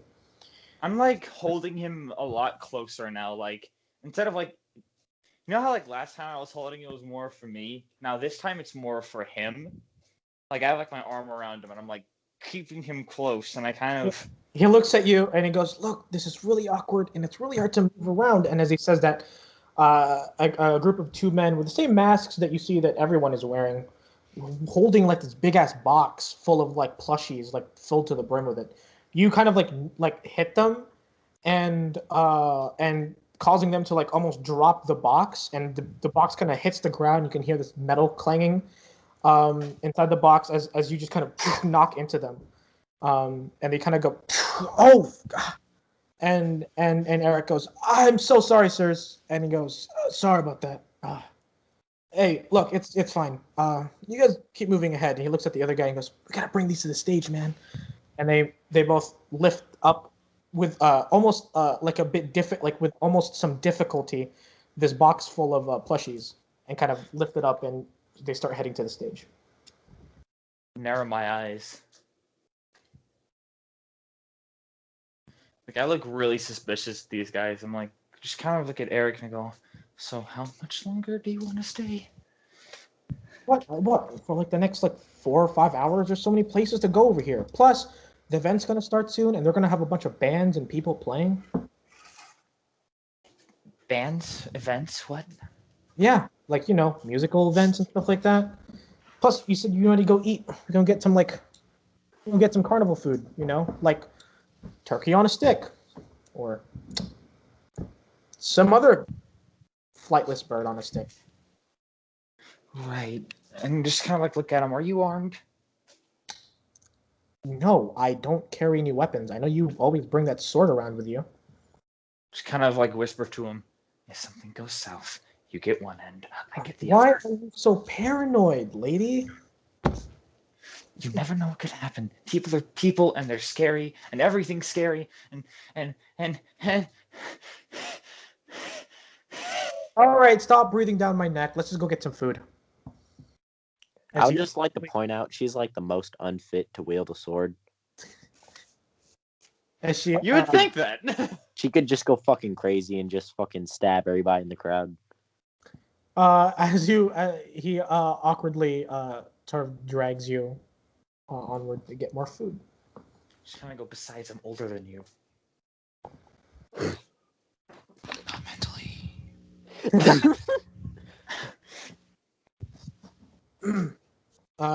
As you say that, he just kind of looks at you and he goes, "Doesn't matter if you're older than me, but if you spent your entire life in your room rather than actually outside hanging out with people, then maybe your words would have any meaning to it." Damn. I'm just gonna look a little hurt. He's going to pat you on the head, like awkwardly, like Is he back pat. taller than me? No, you're taller than him. Good. He doesn't stop him from doing it. All right. Yeah, high elves are generally taller than normal I humans. just kind of like wonder, just kind of go, how come mom and dad never got me tested? They did. You're normal. You're just weird. You're normal but weird. Yeah. That in itself made no sense. Yeah. You're like that one kid in my class that sits in the back and like doesn't talk to anyone and probably gets really good grades. The only difference is that their mom isn't the head councilwoman. So you actually have to go to school. Oh yeah, I was homeschooled. You see, for you, like they have medicine for mental illnesses. They don't have medicine to fix personalities. So That is true. Okay. So, Mavericks, you said you were heading over to the Sabretooth ride? yes, and then after I check it out, I'm gonna head over to the stage Okay. because Yeah, it's that was- almost time. You head over to the Sabretooth ride. And you see that there's a number of people doing like repairing it. You see the one guy that was there that's keeping an eye on it as well, and he goes, that was in the jousting place, and he goes, man, who you know is Tom. He just kind of goes, man, this thing breaks down every year. Not even kidding. This is like the fourth version that the company has designed, and it keeps breaking down. They could just chuck it, honestly. Shut up. Honestly, they really should have improved its health or its durability instead of its protectiveness. You Like- turn around, notices you, You didn't know. and just kind of looks at you and goes, "Yeah, totally agree, man. Totally agree. Like, I mean, look, this thing looks so fancy. You know, all the little, you know, like look how they put a bunch of weird like cannon things on there. It doesn't actually do anything. It just weighs it down some more. Can you believe it? What are these companies thinking? Oh my god, Gabe. Like they Anyways, used to shoot fireworks, but now they don't. Is there anything else sus going on around here? give me an investigation check. Okay. Yatsu isn't noticing this.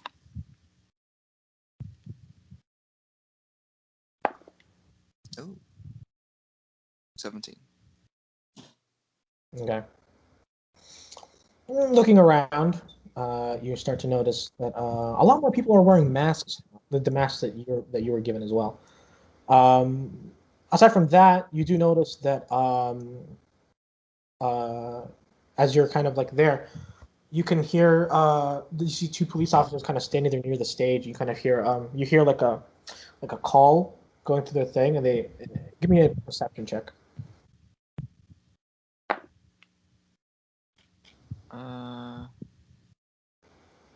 17 again. You can hear as you kind of like walk past them. You can hear one of the calls on their walkie-talkies, or like they're sending something or whatever. You can kind of hear one of them go, "Hey, there's a bunch of guys getting drunk and rowdy over here near like near the eastern entrance. We're gonna need some backup. There's a lot of them. I think they're going to start a fight, and we don't really want that right now." And the two guards kind of look at each other and shrug, and they leave their post to go that sort of problem. It's a distraction.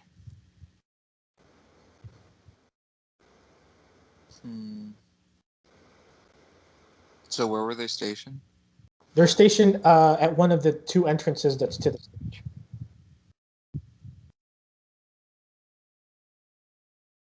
Okay.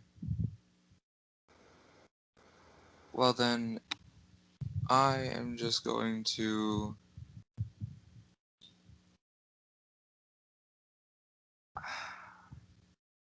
You guys gonna... do real quick. I'm gonna go take a piss. I'm gonna go play the shoot the goblin game. Okay, obvious. Didn't you Shoot play my that in neighbor. Reboot already? Ooh. Ooh. Excuse me, sir. He wasn't a goblin. He was a Cannon was a goblin. goblin. I thought he was a kobold. He was a You goblin. what? Also, it wasn't shoot the goblin. It was more like touch Destroy the the goblin. goblin's Take his soul. soul? Anyway, obviously there's something going on at the stage, and they're trying to distract people from it by having a bar fight. Because all the security is heading over to the bar fight because they need backup. That's all. Yeah. Also, I just remembered one of Serenity's flaws as I was reading through them to see if there's anything I could use. She's curious to a fault, so she's probably going to start investigating too. So, Maverick, you're not alone in this one. So, we'll probably bump into each other somehow. Yatsu's just gonna like stay with Also, his. just fucking carnival games. He's gonna stay with his siblings until like something bad happens, and he's just gonna fucking protect them. Same here. Fair enough, but I just see something going on. I don't know if I like it. Yeah, this seems to be madness with method. So I mean- Tony, are you heading towards the bar fight, or are you heading towards the stage? Stage. I mean, Yatsu didn't really like notice like the thing that happened. I'm going to like grab some food and go to the stage, but I'm keeping like a super watchful eye. Also, Gabe, I have a name for cotton candy in this world. Gabe went to go take a He's piss. back. You Well, don't what know is it? that. I heard a chair. Hey, Hmm? Inspiration die. Yes, So hold on. I'm investigating. Hold on. It's a regular investigation die. It's only I a know. So you know, because we're switching to that. Hey, Gabe, Yes. I have a name for cotton candy in this world. It's called What? Cloud Floss. Gotta go give me Ew. some cloud floss. Some cloud floss. Make you Okay. feel like you're flying. All right. No, that's cocaine. Okay. Let's see. But yeah, Gabe, I want to do some digging too, because I remember Serenity was curious to a fault. Remember, like, we talked about that. Yeah. So I'm gonna kind of Jordan. put my hood back on and start looking around. Also, this doesn't apply to super. This doesn't apply to super inspiration, which is the instant nat 20. But regular nat 20s are per session Okay. because I will be remembering to do it to be doing it. So Alright. Wait, so you can only get like one nat 20 per session? no. Once the session ends, if you haven't used your inspiration, you'll lose it. You lose it the next session. So Oh, so it's basically like a hero point. yes, but the super nat 20s or the super inspiration, which is the insta crits, if you do something that I think is very character worthy, if you do something really cool, and I think that it's within your character for you to do something like that, I will give you super inspiration, and you can use it at any point in the campaign. The thing is, if you use your super inspiration to do something even equally cool, you can technically just keep farming super inspiration as long as I think it's worth the super inspiration. So, yeah. So I am. I'm trying to decide between either going to help with the bar fight, so that they can get that over with quickly, and then like everyone can get back to their posts, or if I should just stay by the stage. You've spent some time now. This is a big area, so you've got about 10 minutes until you have to go there and start prepping. So you're not entirely sure if going to dealing with that problem will spend enough time. You might lose some prep time. Fair enough. So it's up to you if that's something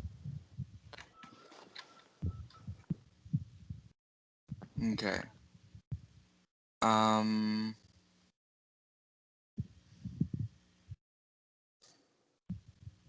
For this right now, I'm gonna say that I stay by the stage.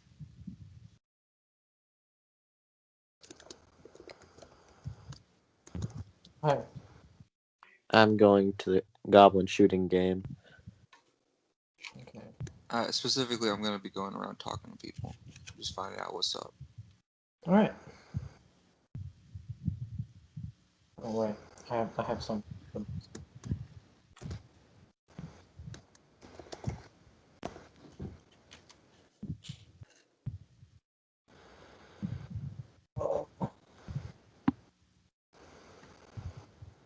Sorry, give me a sec. It's alright and come along. We gotta get right back where we started from. Yeah. Okay.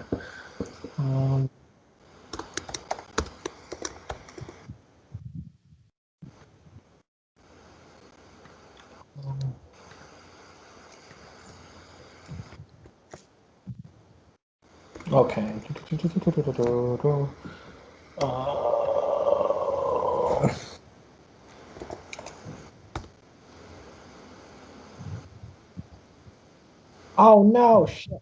Don't make me do that. Don't.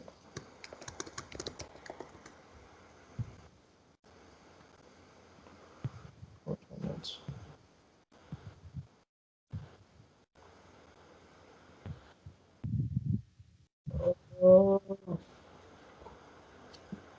No, stop. Give me a sec.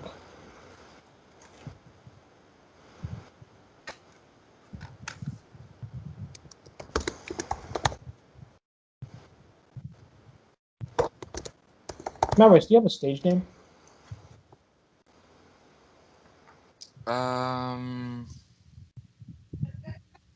No.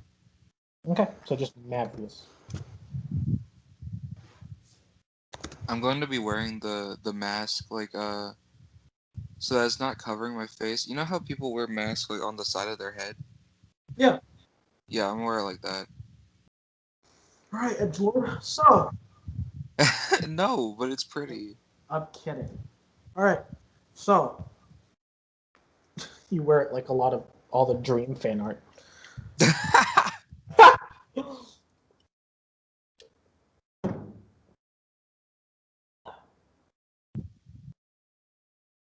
All right, so as you enter, you see what looks to be three other people there that look to be fellow performers.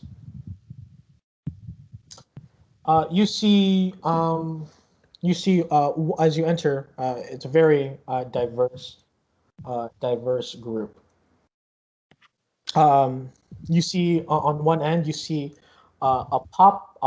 God, damn, I don't want to. You see a pop band made up of three women that goes by the name of God damn, that goes by the name of the Jinx Gals.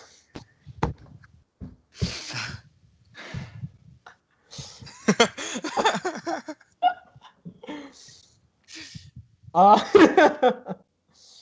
who seems to be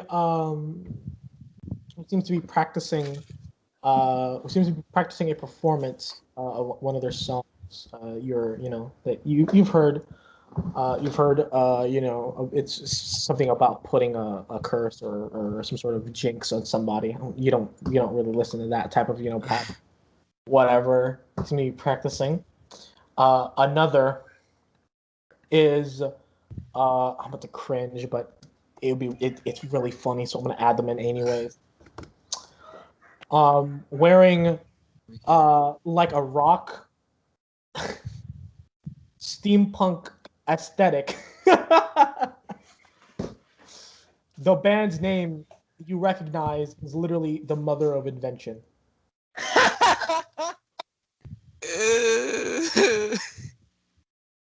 Why do they exist?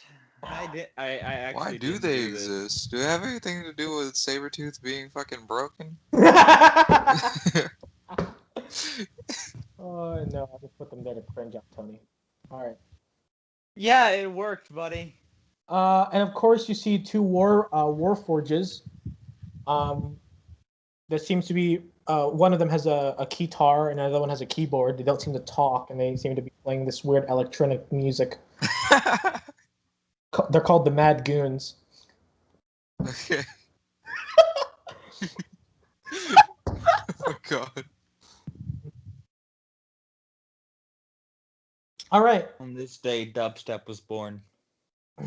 No, they're not. They're no, it's not dubstep. Don't you How dare. dare you? Dubstep Yes. will never exist in any of my universes.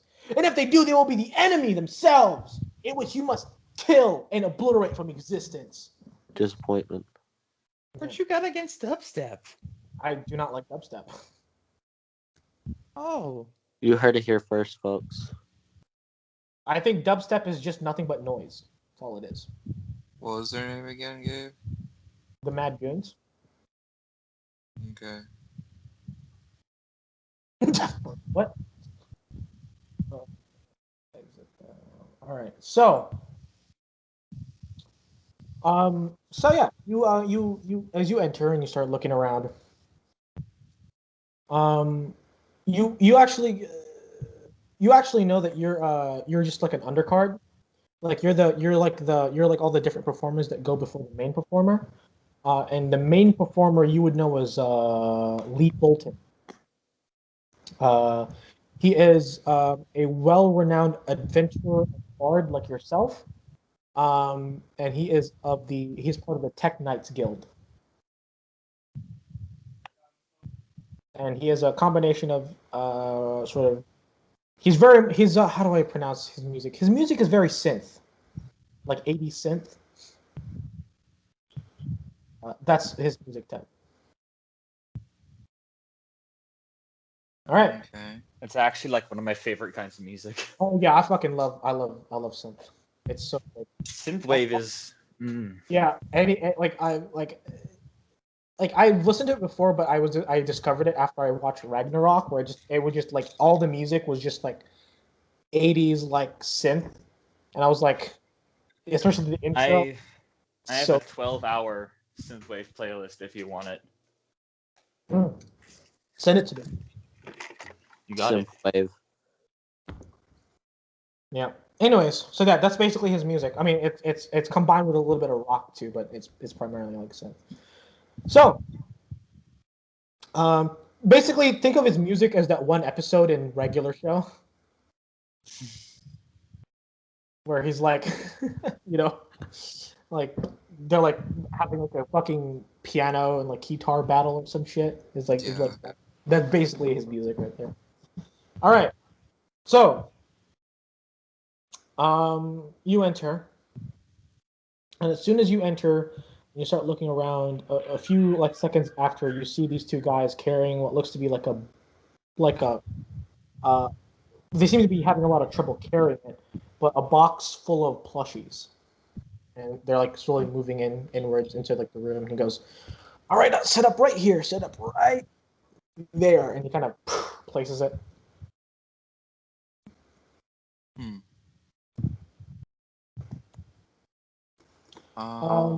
And he kind of goes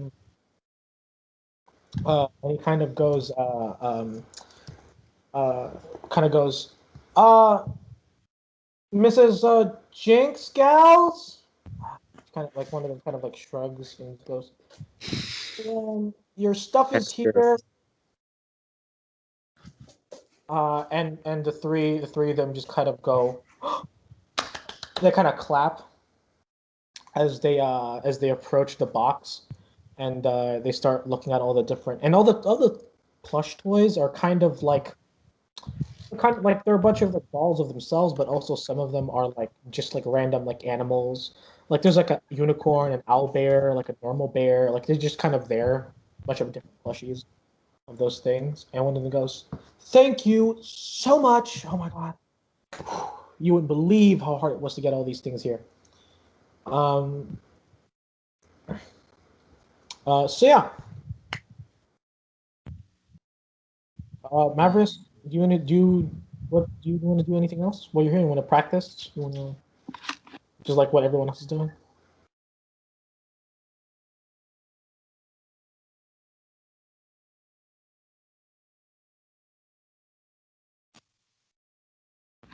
Uh,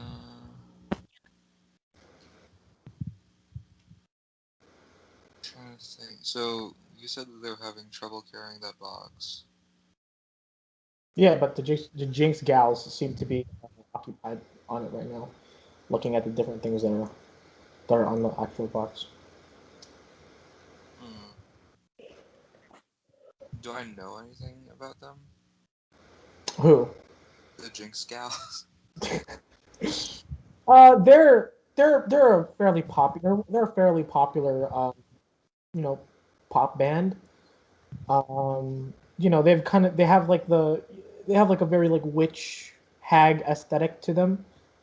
And part of that is like they dress very unusually. They're very out of the norm, and that's why I guess you could assume that's why a lot of people like them a lot. Aside from that, there isn't really anything uh, that they've done bad. There's been a few controversies, of course, but they're celebrities, so it's nothing out of the ordinary. Fair enough.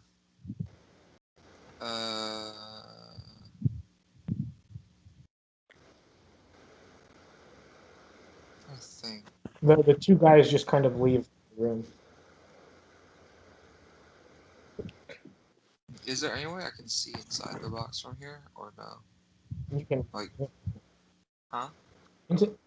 from you can stand a bit far away and look into the box, and it's filled like it's almost spilling out of like the actual like it's like yeah it's like a very big like it's not like a tub box but like taller, and it's almost filled to the top of like just toys, and they actually put it on like a wheeling cart so it can be wheeled into stage.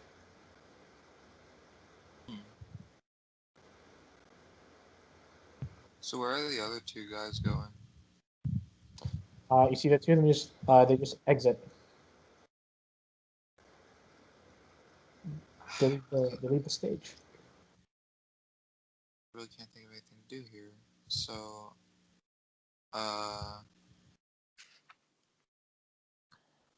just gonna make casual conversation with people who aren't busy, and then kind of like ready myself. Okay. I believe we'll move to Yatsu. You wanted to play Shoot the Goblin. Yes. As you are heading over there, you run into a guy with a cart, and the guy with the cart he seems to be wearing this white mask with this sort of spiral design on it. And as you approaches the you and the two of your siblings, he kind of looks at you guys and goes, "Hey, what's up, guys? You guys want to buy any masks? Two silver pop. Each one. I got some child woods too that will fit little two fellows over there." As he looks at you, Yatsu. Yeah, look at them. See if they want some. They shake their they nod their head. I'm gonna get them some. Okay. So you hand him a piece of you hand him gold, and he gives you I think it's yeah he hands you 4 silver back in return. All right. And he looks at you and kind of like gives you like a salute, like, all right, have a good day, and wheels off as you head over to the to the Shoot the Goblin sort of little carnival game. All right. Yeah, obviously your siblings put them on. Okay.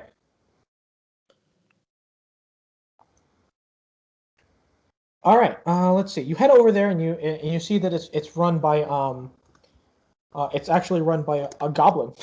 Weirdly enough. Uncle Ruckus?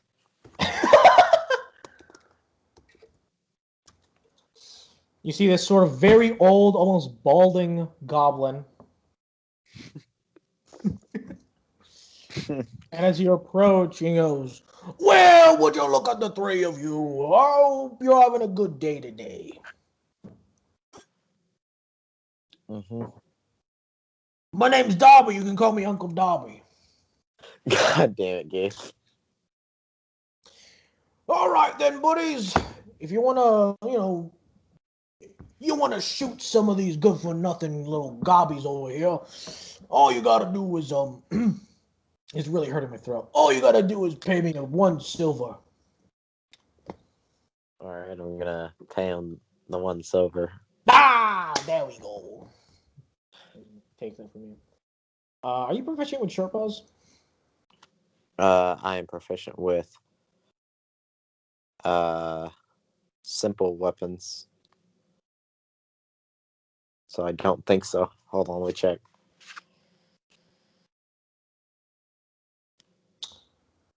Short. Short bows are simple. Long bows are martial. I am proficient with a short bow. Yeah, it is. Yeah, okay. So yeah, you're proficient with it. So you can add your dex and your proficiency. Alrighty then, here's how it's gonna work. These goblins are gonna be moving from left to right. You got 6 shots. Make sure you don't miss them. All right. Make sure you hit every single shot you got. Depending on how many shots you hit, the amount of tickets you'll get will be different. You get 2 tries, and I stop giving you tickets. Capiche? All right then, buddy. Shoot those good for nothing greenskins. Kind of put off by his thing. Don't worry about it. That one's modeled after my niece. He's a little asshole. All right. Take your bow and shoot him. Shoot them. As it's just like your vision gets more clear and they're actually goblins. You're tied to a Execute pole. Order 66. All right. Give me. No, there's actual goblins behind the targets. Yeah, give me 6 rolls. 22, 23 crit, 19, 15, 11, 19. All right, so 22, 20. Okay. So your first try, you get 3 tickets. Oh wait, no, you don't get 3 tickets. Hold on, you get 5 tickets. I missed with the 11. Yeah. Well, actually, you hit your first 3 shots. You missed your last 2. A 19 doesn't hit. 19. 19 does not hit, no. Damn. Oh wait, hold on. 19 does not hit, no. All right, give it to me again. 18. Oh, you gotta pay another silver if you want to shoot again. All right. I paid him another silver. Okay, 18. 22, 22, 21, 10, 12, 5. How much is that? Oh, okay, that's a lot better. You hit 4 times, you get 10 tickets. So you total 15 tickets. You're at 20 tickets now. And then I'm gonna hand them the tickets. Okay. You hand them the tickets. So now they both have a total of 20 tickets on their hand. As you're shooting at them, Dobby kind of goes, "Yeah, good shot, kid, good shot. That's what you get for stealing my watch, kid." Huh? Each time you hit another one, he just goes, "Yeah, that's what you fucking good for nothings. Get out of here." Good job. Good job. I'm just gonna have a look of mild concern on my face. Look, listen, all right, I love my nieces, all right, they're my family, all right, but they're a bunch of wretched bastards that do nothing but fucking take my money and stay at my house where my fucking wife feeds them, and they don't do shit around the fucking house. It's the only time of year where I get the enjoyment of watching them get fucking shot down. Of course, I would never do that per se in real life, because this is a carnival game after all. All The right. law requires that I answer no. To each their own. Exactly. Don't be judging me because I want to shoot and beat the shit out of my nieces, all right? I love them to death. I would never personally hurt them, but I never said anything about anyone else doing it to a bunch of cardboard cutouts. Give me a sec. I gotta drink some liquor. I'm just gonna be like, all right. You want to go on some rides? Shit! The liquor went down the wrong throat. Fuck! Oh my god, dude! I drank the Coke too fast. All right, you guys, you're heading back. Yeah, I gotta take him on the Ferris wheel. All right, Ferris wheel. All right, so Serenity. Yeah. You're kind of just sitting there, eating your corn dogs or whatever. I am eyeing everything suspiciously. I'm like darting around, paranoid. Deep fried butter. Oh Deep no, fried butter. Gabe, you Matthew, didn't tell oh me this my place took. God. You didn't tell me this took place in America. No, but the heroes that did save the world are all from Louisiana, so. Yeah, we kind of fucked up the place, didn't we? Shit, everyone's fat now. With Matthew's cooking, we must have... Like, Matthew made Cajun once, and it was over for this place. Complete culture shock. Cajun night Exactly. destroys cultures. So, Anyways, I'm like Cultural destroyer. looking... I'm looking for anything sus. okay, give me a perception check. Rolls just a okay, one. Gabe. I sent you everything. I'm just sitting in a bench talking with your step or your adopted brother. I got a 16. Gabe, Yes. I sent you like my stats. Rolls a nat 1. Notices Yatsu. He's doing something bad. Shut up. Of course, that's where you would be. You fucking. Shut up! I just Okay. did it because it was convenient. Disgusting fat piece of shit. Yeah, I did it because it was convenient. Gabe, you know what you remind me of? The one video of the guy who pulled up to the car, didn't roast the driver, but roasted the fat dude in the back seat. You fat fucking pig. Oh, it reminds me of that video of that comedian talking about her son. It's just like, I'm not mad that I have a fat son. I'm just mad because he does fat stuff. Mama, did you have the Did you have an Italian roast or something? on brioche bun with lightly sprinkled? Wait, Like, damn. Was it cut in half? was it cut in half? Now, how the fuck you gonna know it's cut in half? What's your alignment, Viola? Chaotic good. The same. Like, stupid. I was tempted to put lawful good just so I can get the grand relic of freaking abjuration, but it probably doesn't exist. I didn't say that. I mean, it can change. I mean, I can always become a good person in life. Oh no, I'm definitely gonna be playing her in more of a. I'm playing her like the question since I'm very investigating and I love all my abilities. Okay, I'll be back. You guys feel free to talk about what you think is going on, or maybe nothing's going on, and you're just all paranoid. You mean Shut up, Gabe. Gabe, if we were paranoid, you wouldn't have given me an inspiration point, so go fuck yourself. What if I just thought that you were doing a really good thing with your character, and I was proud of you? Well, Gabe did tell me that the first session was going to be very non-combative, so I don't think we're going to have to fight anybody today. What if But Gabe he could lied to be you? lying straight through his teeth. He tends He to also do that doesn't sometimes. lie. I don't. Well, he doesn't lie though. That's the thing. He just Oh. twists shit so that he always tells the truth, but it's like Partially. his truth. Yeah. Yeah, Yo. but I said multiple times, like, you mean no fighting at all, or like no like Matthew, fighting? I have a question. He just kept on saying, "Yep." What? If, like, what would Yatsu's, like, alignment be? Like, because, like, he cares about the betterment. He'd, like, do anything for the betterment of his, like, his family and himself. Oh, chaotic That's good. neutral. Neutral. Oh. You care about only yourself. Yes, I said Matthew, and then two people who are not named Matthew answered. I'm sorry. I was just going to go ahead and say it because, it's not like my character's chaotic good, and you basically just described what my character thinks.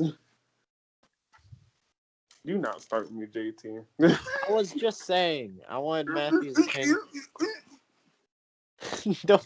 don't fucking be a seal at me. Fucking. I'll out-seal you. Boy, please. You don't have anything right now. Just want to let you know. Wait. You're just like, that fucking mask you had? Gone. Oh my god. Get a sword, that mask. crown rend. Go fuck yourself. I'll have Crown Rend again if I find him. Bitch, I'll get crown rend. Ah, yes, the Bard with Crown Rend. Imagine performing though. I was like, a druid. I was a druid with crown rends. Bruh, if I had crown rend, I could make fire go from my fingertips and be playing the violin like a fucking devil. Like I how think in The you Devil become Went a Down to devil. Georgia. Dude, Yes. what When if the devil went down Magnus to became a Georgia. freaking devil lord? Oh my god. Devil Went Down to Georgia. He was looking for Soul Steel. Mavrius, devil lord of enchantment. He was way behind and in bind. He was willing to Oh make my god. The way he got into the way he took over Tiamat's level of hell is that he just successfully charmed every single head. He fucked her with Into a peaceful toothbrush. lovemaking. He what? fucked. Just like as Modi is going over this, he fucked her with a toothbrush. How? How? It's Yeah, just a and fucking then video. freaking, I He imagine like all the other fucked me people. with a toothbrush. I just imagine the other people being like, but why would you leave? It's just like, I guess it was that good. I don't know. It was a toothbrush. I mean, if he can do that with a toothbrush, I'm scared to what he can do like without a toothbrush. Or with actual toys.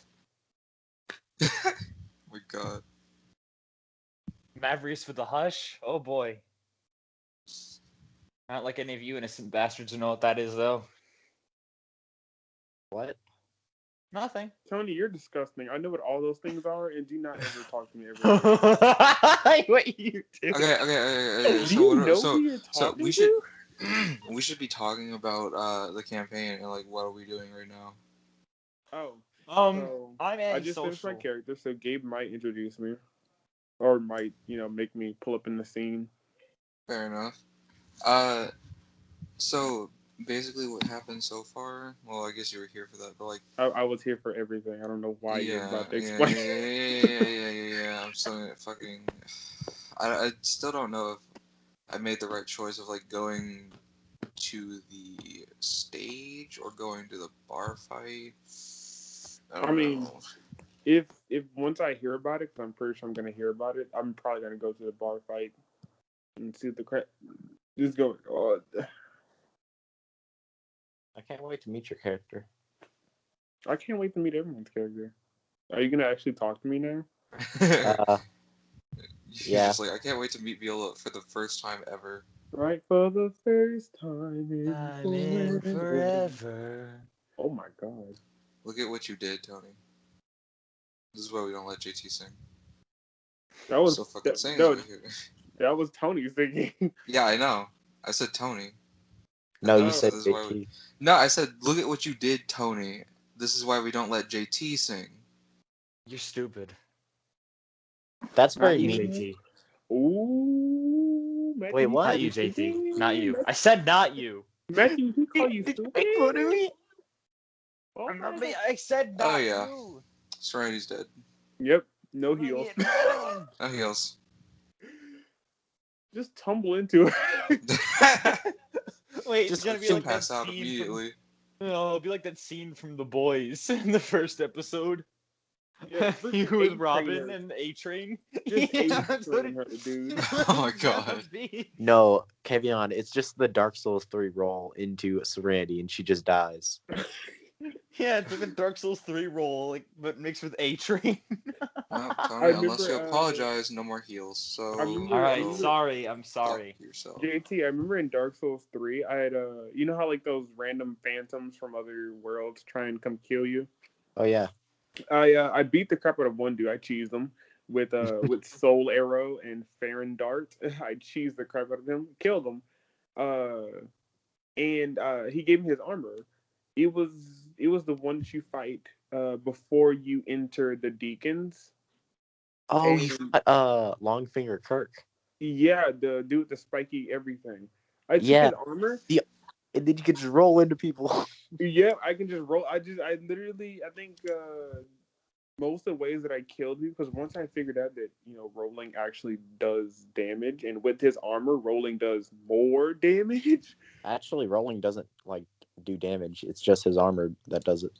Oh, I could have sworn I damn. Oh no, it staggers them. It makes them like stop doing stuff. I do that to like the tall people before they swing at me, especially before you get to the farm area where like there's the first time you see like the fat ladies. Like You know. some people like put one thing of his armor on for PvP because there's like a spell in that game that stops you from dying from one hit, but leaves you at like 1 HP, so you can just roll into him and kill him. Oh man, it's so it's so cool. I love it so, bruh. I just because I was playing that game more legit, Yeah. and of course I got stuck on the same people, the freaking the Abyss Watchers. So screw them. I didn't know the Druid dude dies. Who? The guy. So after you defeat Bort, and you go to the next place where the little devil things take you. Oh yeah, they take you to from like New Londo and then drop you in Undead Settlement. Yeah, settlement. And you pick up the druid dude, right? What druid, dude? So wait, what do we think? Campaign. Just trying to steer us back real quick. I'm sorry, y'all. Anyway, so the druid dude that you go at the end of the bridge, and he's Okay. like the only one that's still alive, right? You've never got the druid dude? Hold on. You'd have to like send me a picture, but The hermit dude, like the dude who's like all gray and he has like the big shell on his back.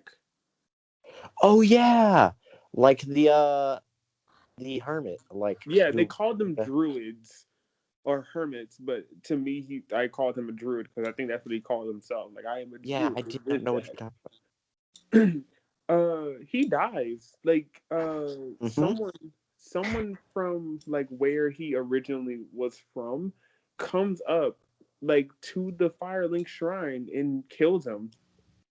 And it's like, yeah, no, he kind of failed in his mission, so I wanted him to, pass into the afterlife like he was supposed to. So I just came and killed him, and now I work for you now. And I'm just like, I didn't want you though. Because he You takes upgrade me. he takes your hollow levels and he converts them to regular levels. What are you hosts talking about? Dark Souls 3. Dark Souls. All right, Because like okay. Kevion, when you would be hollow, he would like give you like level ups, and then you'd just be like, "Oh, sweet, free level ups," and then you would not realize, "Oh shit, I'm slowly killing him." But anyways, the campaign. I'm so sad. So I killed him. He didn't say anything about it though. He was just like, "Oh yes, I will take the little spirit in you and make it whole." I mean, that's his whole purpose. I know I was killing him. I All mean, right. I'm not Kevin. gonna lie, the new chick is cool because she gives me like dark stuff. All right, let's continue. I need to use the restroom. Let's continue. Hold on, I'll be back. Use it now. I think we're on Serenity, right? Yeah, Gabe, I got a 16, I believe. 16. Okay. Looking around, you're starting to notice that although it seems like everything's normal, a lot of the what you assume to be security, you see them moving around the place a lot, as if because of how massive the place is, you don't seem to notice it, but they seem to be moving back and forth as if there were a number of very minor disturbances happening all over the carnival, causing the security to shift back and forth between all the different. Where is it not happening? That's the thing. It's kind of hard to pinpoint. I want to pinpoint it. All right. There's crazy stuff happening everywhere. They're being diverted. They're being diverted away. I want to know what to do. higher next Okay. time. Okay. It's hard to pinpoint because of the fact that you are a single person in a massive, like almost, I think, like super dome sized area. Oh God. Where there are thousands of people, going back and forth celebrating this along this entire place. I get it. So it's very hard to pinpoint that because not unless any of you have any fucking racial or class abilities that I'm pretty sure none of you do. So, I do. yeah, that's just something that you notice. It's very subtle because you're just kind of, as you're walking around with your brother, you just notice occasionally you'll find maybe 2 or 3 officers. You just kind of walk past a group of people, kind of like doing a light jog as if they're trying to get to a place quick without disturbing all the people that are walking around. That's just something that Kind of just pull Eric closer. Okay, he's weirded out again. Just kind of like stay close. He looks at you and just goes, "Okay, look, if this is gonna happen every single time we go outside, I think I'll just go by myself." Do you know what Mom and Dad would do if they found out that I let you go outside alone? Or Elena? They pin it on me because I'm the one who's always home. Listen. I'm not a kid. I know I'm 18 years old, and I know that's They think you are. Well, listen, that's baby years for you guys, but I'm practically older than you in human years. You know, like how dogs are, kind of. That's a really bad analogy, actually. No, look, listen. There's nothing to worry about, okay? This is a public event. There's plenty of security. We'll be fine. Right. Where do you want to head next? It's all you today.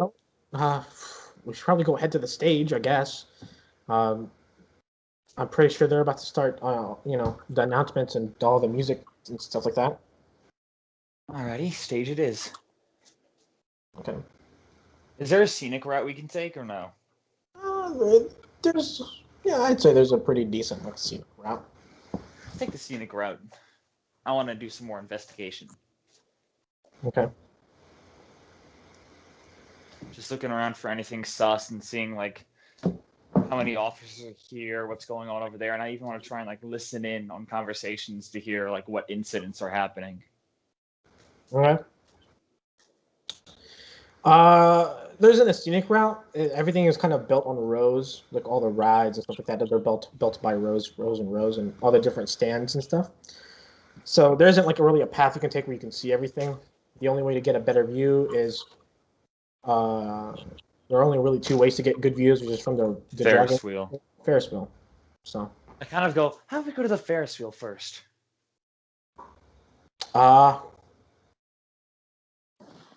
Yeah, quick. sure. Let's go to the Ferris wheel. I'm gonna kind of get in line, and as we go up, I want to watch and try if I can. I know it's gonna be really hard, but I want to try and watch all the security officers and try and start pinpointing things, see if there's stuff actually happening, or if they're just being diverted. Okay. I'm back. All right. as you make it to the Ferris wheel, and I'll say Yatsu, you make it as well. You guys are in different carts. But Yatsu, you go up first. You have to pay, so I believe it was. Let me look at my notes. Damn, this shit expensive. It is 3 gold. It is a carnival after all. Good thing these things only happen like once a year. Otherwise, I'd be broke. Broke as fuck. 3 gold to get on the Ferris wheel. Well, more broke than I normally am. Okay. I'm gonna spend the 3 gold, and then bring my siblings up with me. Okay. They're kids, so they get them for free, so it's fine. And you enter your own separate little cart, and it kind of starts moving.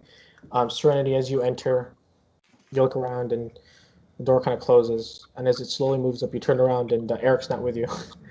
And you kind of go, what? And you turn and you look down, and you see Eric kind of, and you can hear like a muffled yell as you're on top of the Ferris wheel. And it's, by the way, it's more like it's an enclosed Ferris wheel, so because it's safer that way. And as you turn around, look through the glass, you kind of hear him go, "I'm doing this for you."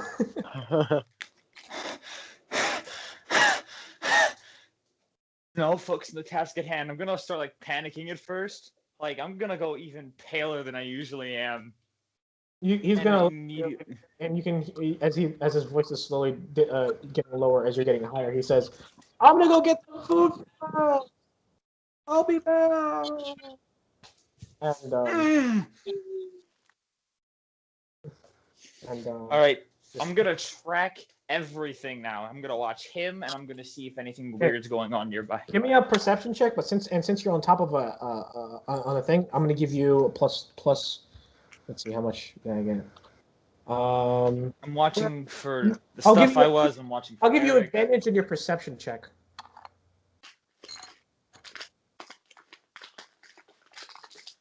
That's a nat 20. Okay. With a nat 20, you notice a number of details. The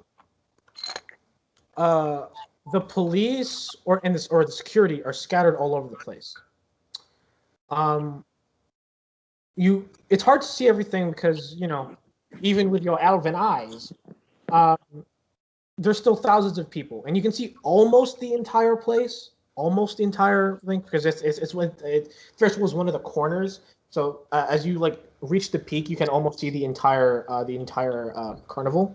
And as you're looking around, keeping an eye on everything, making sure you see everything and all that, you notice that all of the because normally there's a security all around the perimeter, and they're still there, but it's the security that's inside the perimeter that they're supposed to be in assigned places, and it seems that every single time they're finished dealing with a group of people that have caused a problem, they immediately get a call and they're forced to move on the other side. And you notice that as you're standing up there, they're essentially moving back and forth, and they're constantly moving across the entire carnival, rotating back and forth with each other. So is there any place where they're not? No, there isn't an area where there is no security. But by having them constantly move around the way that they are, something could slip through very easily. Yeah, that and also the amount of security in each area at a time is a lot lower than it would be normally. So it's the whole carnival. I don't know. That's what you see. Bitch, you ain't a clown. You the whole damn circus. I just kind of start freaking out at this point, and I'm gonna track Eric, and I'm going to try and get the door, scoot next to the door and kind of hold my breath. And I'm gonna use a paper bag. Eric is gone, dude. That guy's a rogue. He's gone. I have a paper bag that we had for the food. And I'm breathing in and out of it,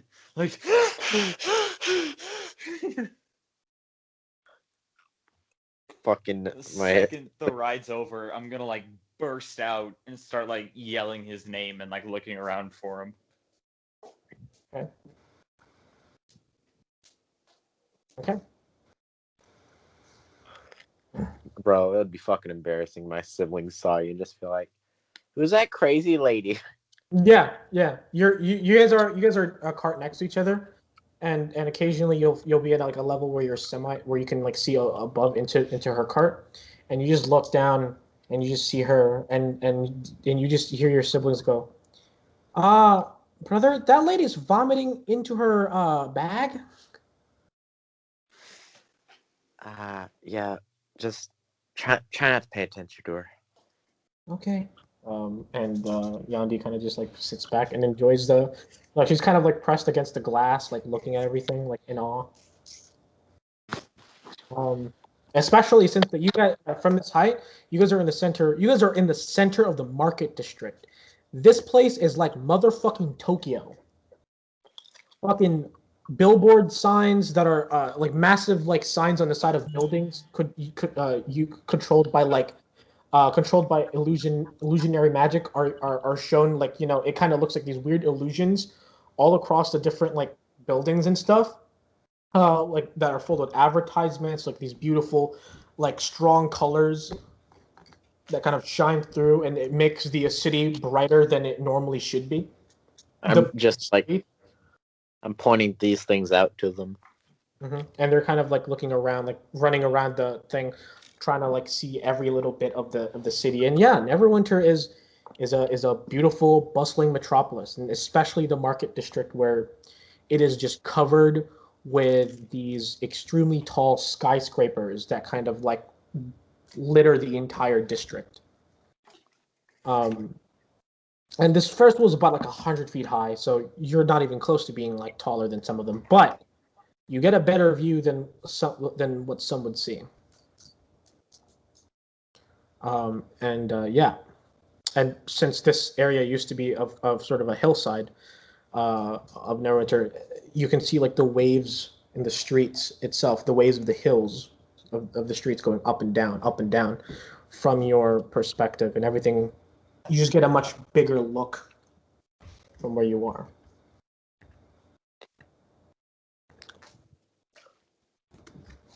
And as you are looking out, Yatsu, everything kind of gets muffled.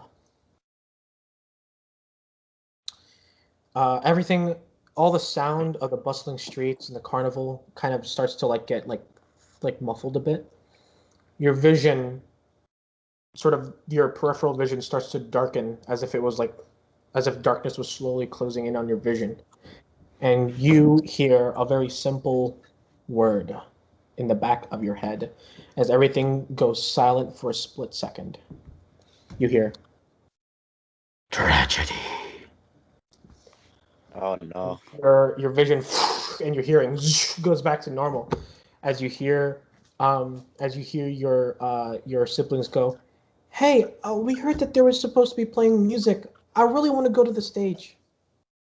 And you know, Yamu was kind of like, yeah, and I want you to carry us on your shoulders so we can see everything, because we're tiny and everyone else is taller than us. Oh, sure, but we have to get back pretty soon, because I want to go look for Yasif, make sure he's not in trouble. Okay.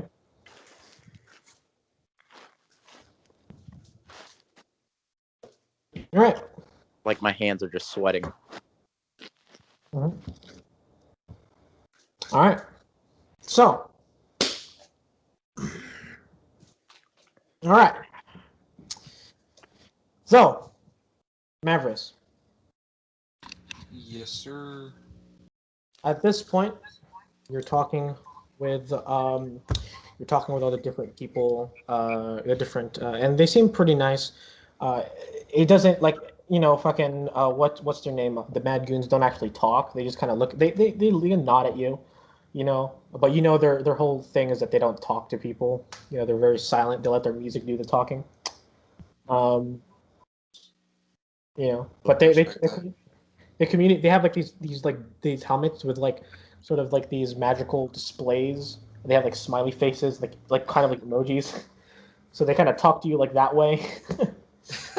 um, and as you enter, as you're all practicing your music, talking with the rest of them, you see entering in with like a bunch of security covering him, like these guys in dark suits with glasses. Entering is the head councilman of the Merchants Guild. Um, he kind of looks at you guys and he goes, and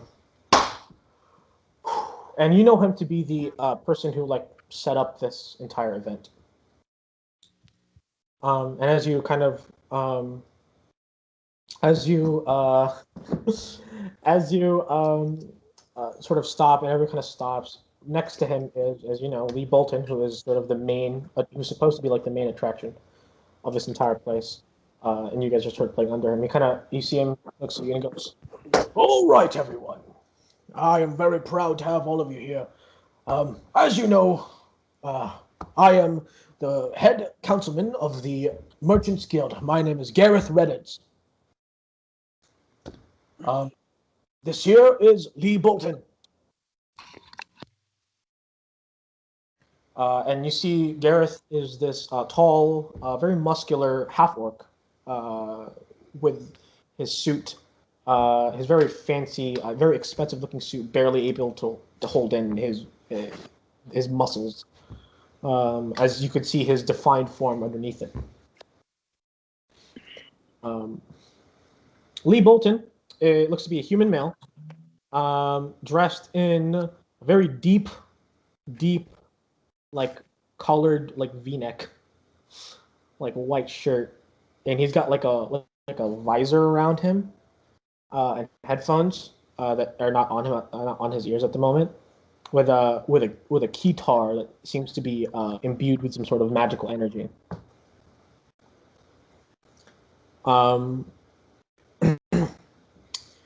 And yeah, and he kind of looks at everyone, and he goes, "Nice to meet you, everyone. My name is the Lee Bolton." That's right, the is part of my name. And I'm sure all of you people have amazing names as well. Isn't that right? He kind of like points at everyone and goes, "So many beautiful people here today. Now I understand that I might have been, even though I might be the main attraction in all of this, I just want everyone to understand that you're all special in your own way. And I truly believe that I alone cannot make this event amazing, and I think it's part of everyone else that's here. It's part of your job to make this as enjoyable for everyone here, the best as possible." Is that right? Yeah. And then he kind of like says that, like waving his hand. The Jinx girls kind of like both like throw their arms up and go, "Yeah!" And like the fucking edgy steampunk rock bands, do like the fucking devil horns. You're like, "Rock on!" Very cringe like. And and the Mad Goons put on their happy face emojis and give a thumbs up. Mavrius, what do you do? I'm just gonna like hold up my violin and kind of like kind of like a loose salute kind of way. Like I hold it up as if presenting it, and I just nod. He kind of nods at everyone and claps. And Gareth looks at everyone and goes, "All right, I'm going to go make the announcement. And once that is over with, I think we're going to go Mad Goons, Jinx Gals, Sir Mavrius. I've heard someone go do it as well. You are quite popular in my nightclubs." And that group over there, and they're like, "Yeah!" And of course, it'll be followed up by Mr. Lee Bolton. And he goes, "Oh, please, Sir Gareth, you. Anyways, you make me blush. Very well, folks. I hope everyone will do a great job." All right. So, at this point, it says that Gareth will make his way up the stage while everyone starts prepping up their instruments and continue practicing their songs and such in the back.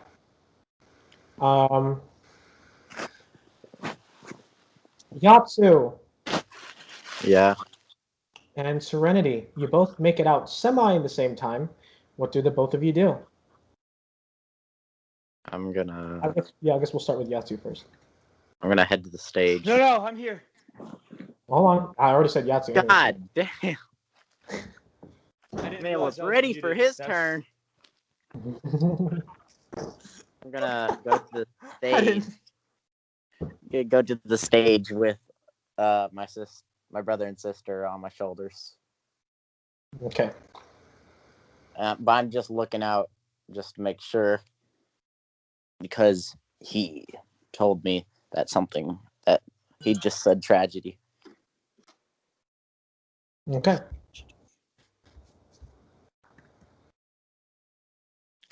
Okay.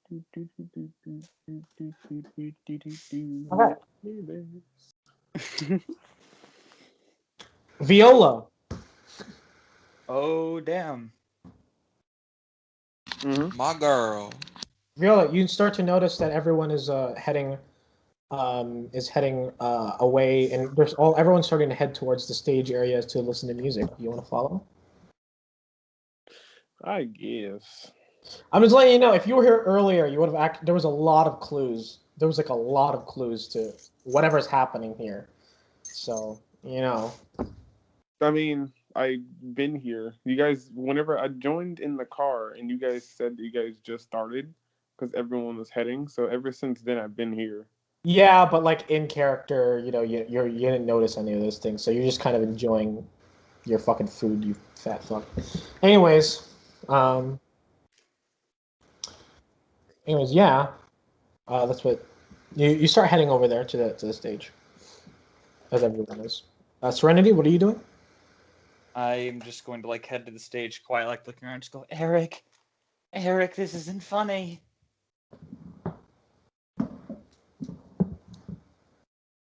All right. Kind of getting more awkward, and at this point, as I panic, I'm gonna put the hood back up and kind of shoulders scrunched, almost in a ball. It's not completely over my face; it's just on my head. You start to notice that as you're all heading over there, you start to notice that all the people that you recognize that replaced all the people that are working on the stands. You see one guy walk up to another guy, one of the other guys that replaced the stands, kind of look at him, nod, and they kind of walk in the opposite. Some of them walk in the opposite direction of the stage. Some of them walk towards the stage. Yeah, I'm going to kind of adjust my sword, very casually try to adjust it to where it's still in the case, but it's at the ready, kind of bringing it down from my back to my side. Okay. You have both your swords, right? Mm-hmm. Okay. They're just in this big case that I usually have on my back, but I just kind of hook it to my belt. All right. That way I can take it out faster. Okay. Okie dokie. Okie dokie pokey toki. Roki toki pokey noki. Can I make a perception check to look for Eric or an investigation? Perception against his spell.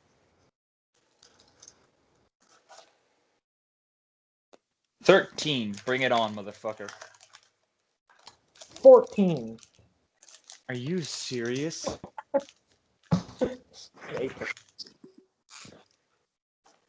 Why is he hiding from me? What did I do to him to deserve this? You're clinging on him.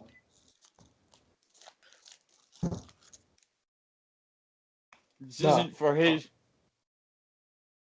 Well, yeah, but to him it's weird. So as a brother, he was letting it go, but then it's quite obvious that you got more and more nervous, and his way of making sure that his way of making you learn is by letting you go and do your own thing without him there, literally holding your hand throughout the entire process. That's what he thinks at least. Just knew something was gonna go wrong.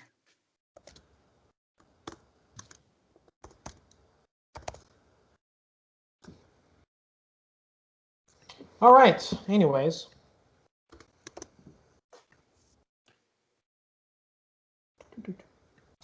Everyone starts heading to the stage.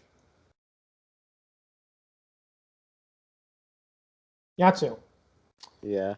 on the way there, you got 20 tickets. Do you want to like get something? Yeah. What do you want to get for your siblings? What can I get? I'm gonna ask them what they want. Let's see. What do you want? It's just that one meme. What do you want? It's not that simple. What do you want? You're right. That's what they say. It's not that I'm kidding. With your tickets, you can probably buy each of them action figures. Both of them Alright. action figures. Which here's a Tymora people you want to get them. I don't know. Which one do they like the most? They don't know what to pick. You got to pick it for them. I think Matthew's the best. I think I'm that's definitely- fine. All of them except for Gabe is on there. Yeah, he ran out. No, shut up.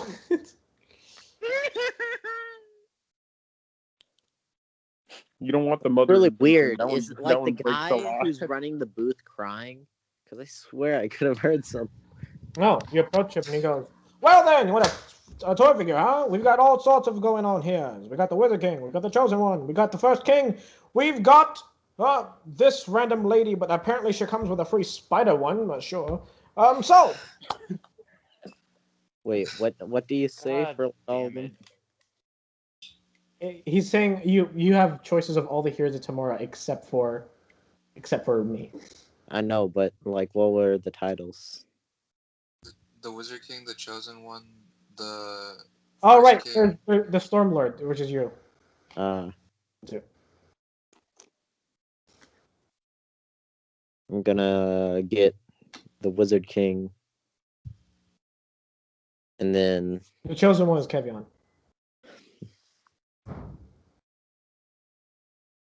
The First King is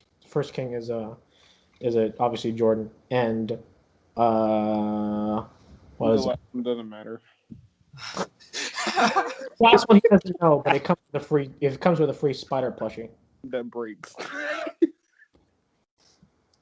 Like there's always can I do a perception check on that spider plushie? Okay, give me a perception check on the spider plushie. Give me a Because spider I'm check. just like, I don't want to get scammed. Because I used to scam. Oh, that's exactly what It's like the shittiest quality. At I mean, it's Farmers, we big. know a thing or two because we've seen a thing or two. That's a natural crit. It's fucked up. It's fucked up. God damn it. Like it's not. No, Looking at it at first, it's not like bad quality. Well, it's not. It doesn't look bad, but you have the feeling that like if you roughhouse with it a little too much, it'll tear very easily. What? Are you guys ever gonna let this go? Also, No. also the gun on the action figure is like detached. Pink, a regular panther survived more than your Well, to be fair, Pink didn't get into any other fights past level 10, so. I guess, but he definitely went against powerful people. He survived freaking with Jericho. I'm gonna get him the Chosen One, and I'm gonna get. I think it's. Hold on. I can't speak today. I'm gonna get Yamu, the Chosen One, and I'm gonna get Yandy, the Wizard King.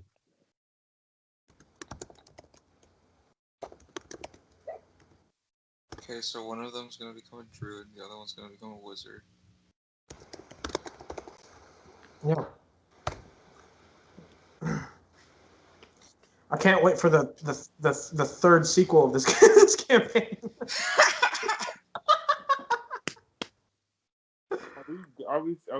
I hope that's not serious. Here's Tymora, reimagined.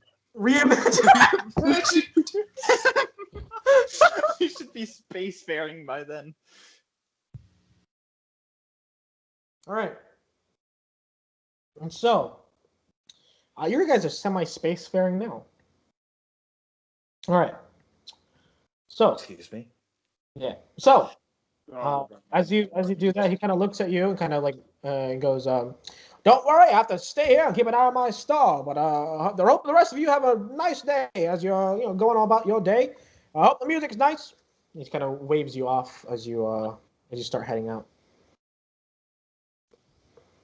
So, at this point, you will make it to the stage. Viola, I'm sorry that you missed out on 2.5 hours of character development. Shut up, Gabe. You see on the stage, in front of you, you see Gareth, along with a group of other ones. This sort of tall, muscular half orc. Despite that, having this sort of gentleman-like demeanor to him, despite his ancestry, and he kind of looks at you guys and goes, "I am very proud to be sponsoring this event. As you know, it is my job as the head council member of the Merchants Guild to make sure that I keep everything in the market district right and ordered. And it seems to be the case that this festival is one that is important to all of us. And I think that it is our job to make sure to remember the heroes of the past. And to make sure that their legends, that their stories never be forgotten. Now then, who wants to listen to banger music?" And everyone's like, "Yeah!" Like everyone's like starts clapping and yaying and such. Kind of gives everyone a bow as he waves off, and he kind of looks at everyone. Well, before he does it, he kind of looks at everyone and then just kind of goes, "I hope everyone has a great day today. Unfortunately, my family could not come. They were off shopping with my wife, my 2 daughters. But it seems that as he looks all over the crowd, he kind of has his eyes kind of glaze over. He goes, it seems that everyone is having quite a wonderful time with their family. And I hope that after this event, on your way home, you can all have even greater time. Thank you." And he looks at his bodyguard, turns at them, nods, and turns back around and says, "Have a great day, everyone." And then he gives a bow, and then he walks off. Okay. So, a number of people play. So first, it's the Magoons. They kind of walk up awkwardly, and when they start playing the music, I don't know how to explain music, so I'm gonna do it very vaguely, and I apologize. But it's supposed to be a big deal. As they walk up, they have the keyboard and like a guitar. And they kind of approach. One of them's taller, one of them is shorter, and they kind of approach and they kind of like awkwardly set up their shit like in there, and it kind of goes silent as everyone's looking at them. And then the short one just kind of like presses a key and he goes, "Brink, brink, brink, brink," and it goes very awkward for like a few seconds, and the taller one kind of goes, "Brunk, brunk, brunk, brunk," like kind of following it up. And it doesn't take very long for what seems to be just kind of like sort of nonsense sort of sounds as he basically uses this device next to him that sort of like causes some notes or some notes that he plays to repeat. He starts to like add more notes to it and continues to layer over it, essentially creating a more constructed and orchestrated sort of set of music. And towards the end, everyone's kind of like hyped up a little bit, hyped up more. And despite the fact that they don't seem to be doing all this like flashy shit, occasionally like raising their hands, as they're like playing their music, trying to get people pumped. They're not doing anything flashy, but their music in itself is somehow able to like catch the audience, sort of like setting up that first bait, that first like little awkward little little 2 notes, and then baiting them in, like, well, who the hell are these guys, and coming up with something big. kind of like a decent amount of like Daft Punk music, or the ones I've listened to at least. They're very good. All right, so there's that. Next is Jinx Gals. I kind of regret giving them this. Anyways, They're they play on to put a jinx on you. You guys already know how it goes. Come on, come on. I don't gotta tell you how it It's goes. sad because I think Viola would actually like this song. Yeah. Oh, the Jinx Gals, as you know, are very much based off of they have like a hag thing. Like they have a hag theme to it. So that's why even though they're all really pretty, they dress very. They don't dress like hag, but they dress very like unnatural, in the sense that it's not. They don't dress like a majority of common people to sort of just differentiate themselves from the rest of them, the rest of the other people. And yeah, I mean they're a pop band. Their genre is normally the type that catches a lot of people, so majority of the people enjoy their music, and they're good. They're good at what they do. Next is Mother Invention. Again, they're a rock band. They catch a pretty wide audience. Playing their music, they use a lot of weird instruments. Like some of them are just normal, and then some of them are like instruments that are like modified to give off a certain tone. And eventually, everyone kind of enjoys themselves. And now, Mavrius, it is your turn. Hello. So, describe your performance to the rest of the group as you approach the stage, and then you look out and you see thousands of people gathered there. Okay, with my violin in hand, I'm gonna roll out onto the stage. I'm gonna tumble out onto the stage. Oh God, dude! I'm gonna immediately put like my freaking head down and hope he doesn't see me. And as I come up for my roll, it's kind of like a jump into a slide onto my knees as I just start playing this this dissonant chord that eventually becomes rock music. I've thought about this for a while, Gabe. Do you like Lindsey Sterling that chick? And that is a 27 on performance check. Oh my God, what's your plus? Plus 8. Okay.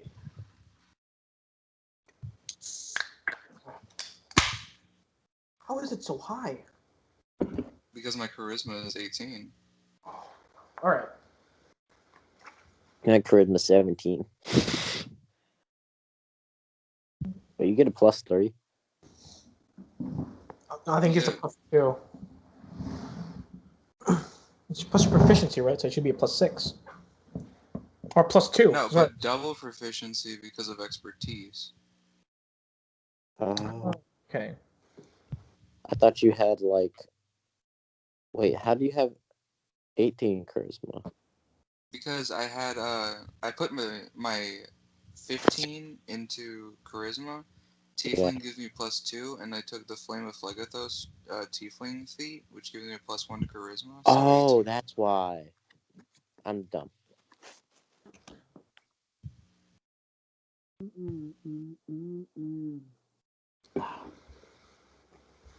Okay.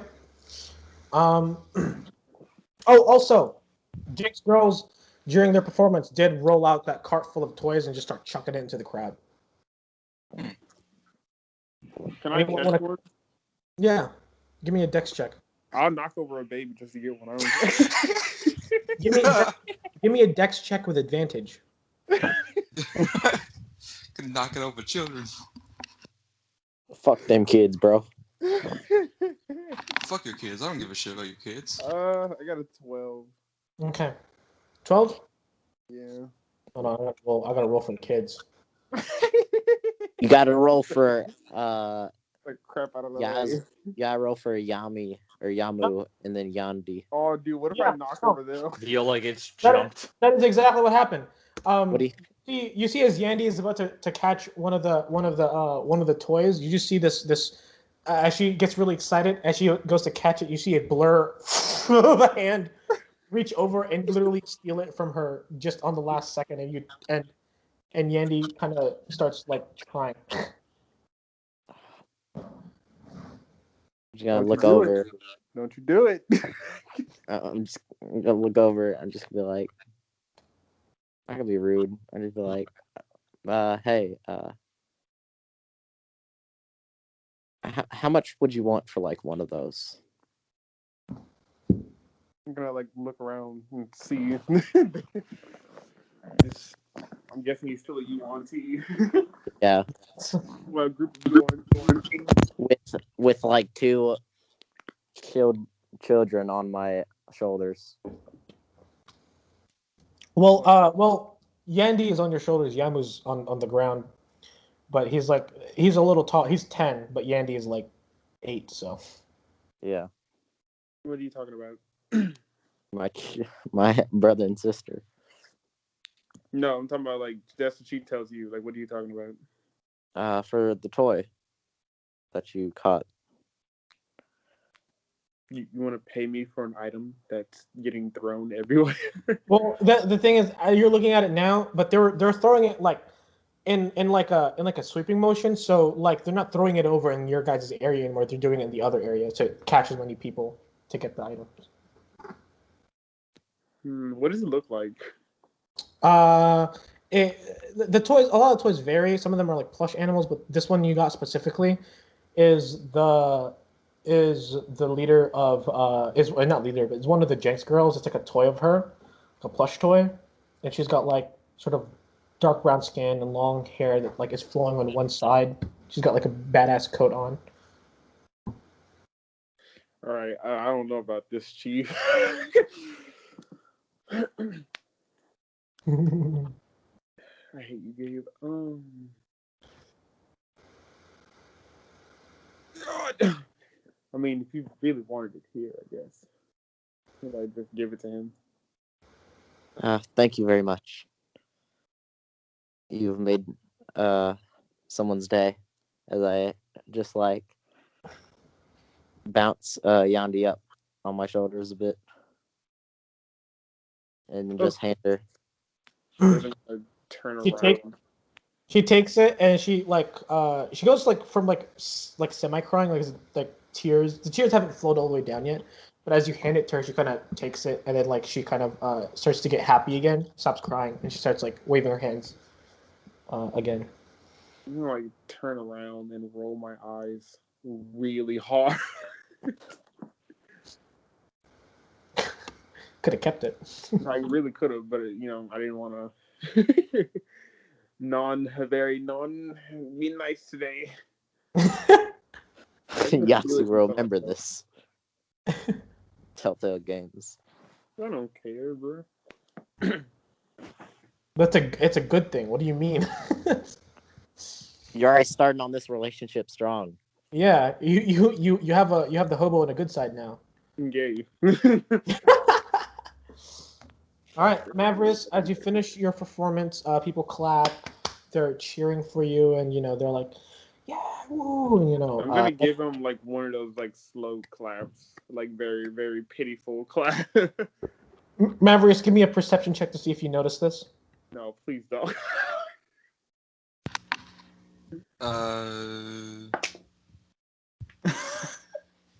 Please don't. 18 plus 2. I hate you. You see Viola, one of your guild members, who's there, looking at you with this dissatisfied look, with a very slow clap, like, "Ooh, look at you, fancy" kind of attitude. I'll blow a kiss at her. Just one of the fangirls next to Viola. Oh my god, he blew a kiss at me. yeah, that happens. Comedy I'm gonna look at her and be like, you should go meet him backstage. I hear he loves to have visitors. She kind of looks at you and goes, "Are you serious? Do you know him?" Oh, yes, he's a very good friend of mine. She gives you the pog face. She gives you a what face? Paul, like the wide eyes and the like the surprise face. And you just hear her go, "Can you introduce us?" And you see like 3 other girls, and, like 2 other guys. Oh God! Oh God! Should have just kept your mouth shut. Oh, fine. Shut up. I'm gonna. Ugh. All right. He still has standards. Okay, so after that, the main attraction appears. Lee Boltonius. It's not his actual. It's just Lee Bolton. That was the Lee Bolton. I call look. The DM calls him Lee Bolton. Lee Bolton calls himself the Lee Bolton. Okay. Anyways.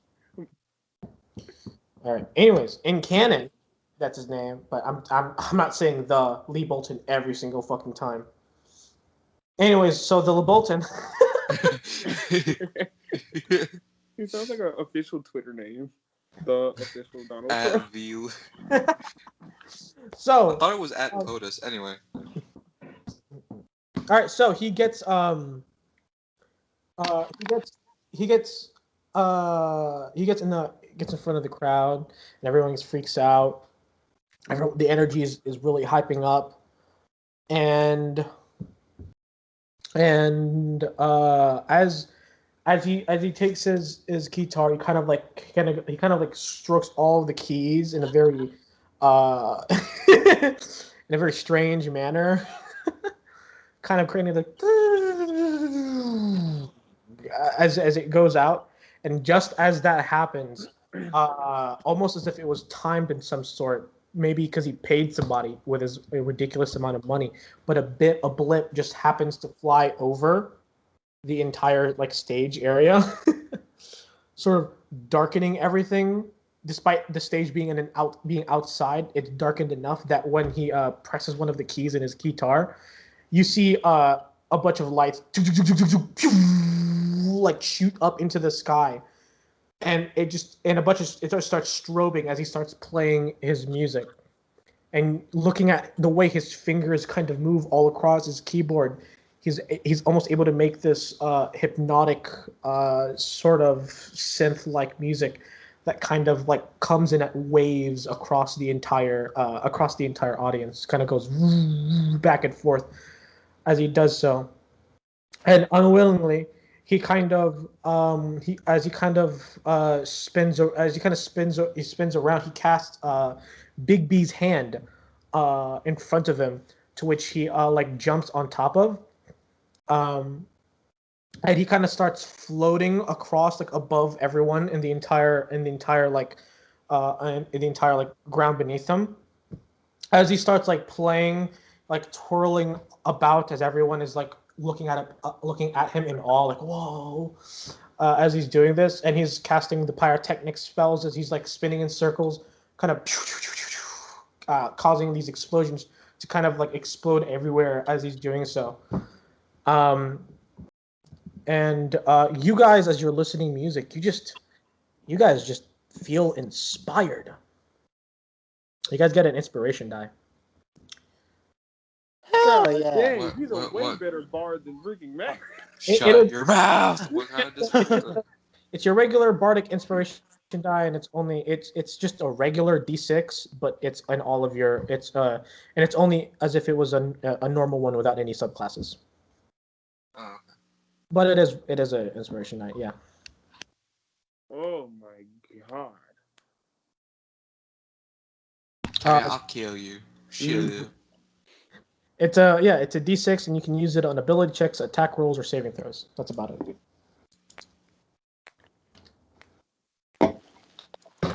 Yeah, you guys get a bardic inspiration die. You get 1 D6. Yeah. As you finish, as you can feel that his music is finishing, his hands, he starts like you see him like going back and forth all across his guitar, and you see it like as his hands are like moving across it. It's almost impossible. Like the noise that he's making with his guitar it's it sounds so impossible that it's like something you would hear out of like a computer generated but actually good like it would have to be composed by a computer rather than like an actual person. And you can see like his hands are moving in such a way, the way his fingers kind of like almost glide over his guitar. Almost like he almost appears that he has got like two hands on each arms as he's like moving back and forth so quickly. And as he finishes right on stage in front of everyone, God damn it, Oh game. no. the lights go down and the blimp just happens to pass over as the lights come back up, and he kind of gives everyone a deep bow and like puts his hands up, and everyone just like starts applauding, like yeah, like everyone's just having like a I'm gonna applaud more enthusiastically. I'm gonna, like, right after the performance is finished, I'm gonna like start heading to the exits. Okay. Gonna look for Eric. I'm gonna go As, talk to Maverick. as he finishes, he looks at everyone and goes, "Thank you, everyone, for having a good day. It is I, the Lee Bolton. I'm here, and I'm very inspired by you all to continue doing what I love doing best, which is making it music for everyone. I hope everyone here has a good day, good rest of the day. Enjoy the rest of the carnival until it closes, and I bid all of you adieu." And he kind of gives a bow, and everyone kind of like starts like, "Yeah," and they all kind of turn around and they start walking off. So, what's everyone doing right now? Gotta find my brother. Gotta fucking find him. Give me a perception check. I know how to do that. Don't start like it. Baby shark, doo doo doo doo doo doo, baby shark. 13 again. 13. As you walk around, you have lots of difficulty looking after him, but you try to do so anyways. Yatsu, what are you doing? I'm heading to like the exits, like with my brother and sister. Okay. As you try to do so, you find it quite difficult, but you slowly make your way there, following behind a large crowd of people. Mavrius and Viola, what are you two doing? I'm gonna go look for Maverick. Okay. I am. I don't know. I'm still weirded out by everything that's going on.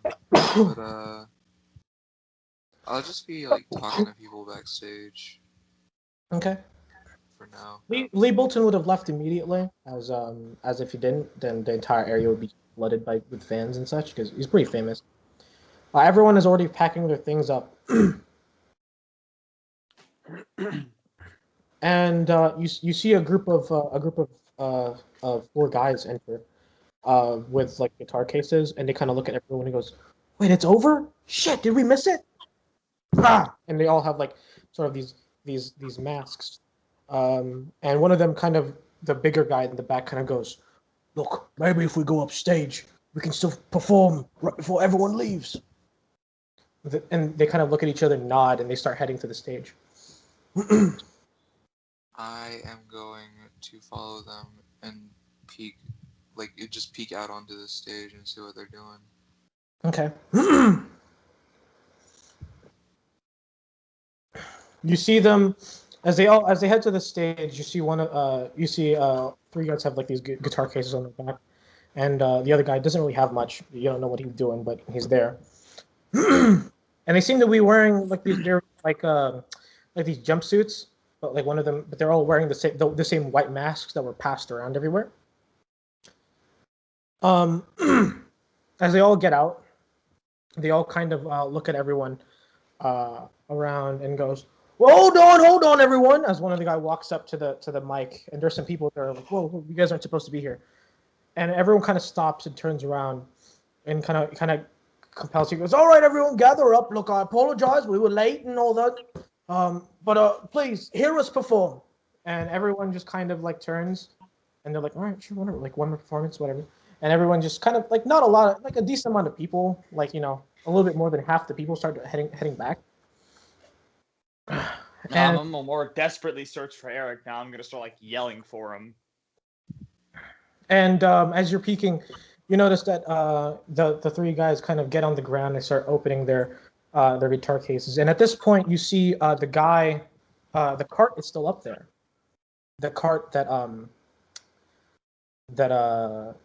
was used by the Jinx girls. And the big guy walks up to the cart, and he starts tossing whatever left of the toy was there. And you hear him lift a hatch that was inside, and almost simultaneously, as one of them presses this button on the side, this like blast of music just like just erupts, and everyone's like like everyone closes their eyes and like covers their ears. And at this point, you notice that they themselves have like earplugs. And almost simultaneously, as they open their guitar cases, and as the guy opens the hatch underneath, they all pull out assault rifles, and they start and they just start open firing into the crowd, like Gabe, swords out. Let's do this. Their gunfire masked Gabe. by yes. Who do you want to cast sleep on? I'm gonna cast it at 2nd level. Who do you want to cast it on? It's an area. Yeah, but they have enough hit points that you're not gonna drop. You're gonna drop one of them only. Okay. Let's take the big guy out of the fight. Okay. Did you cast it? Mm-hmm.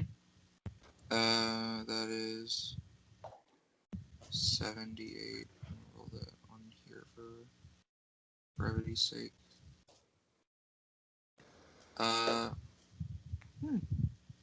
43.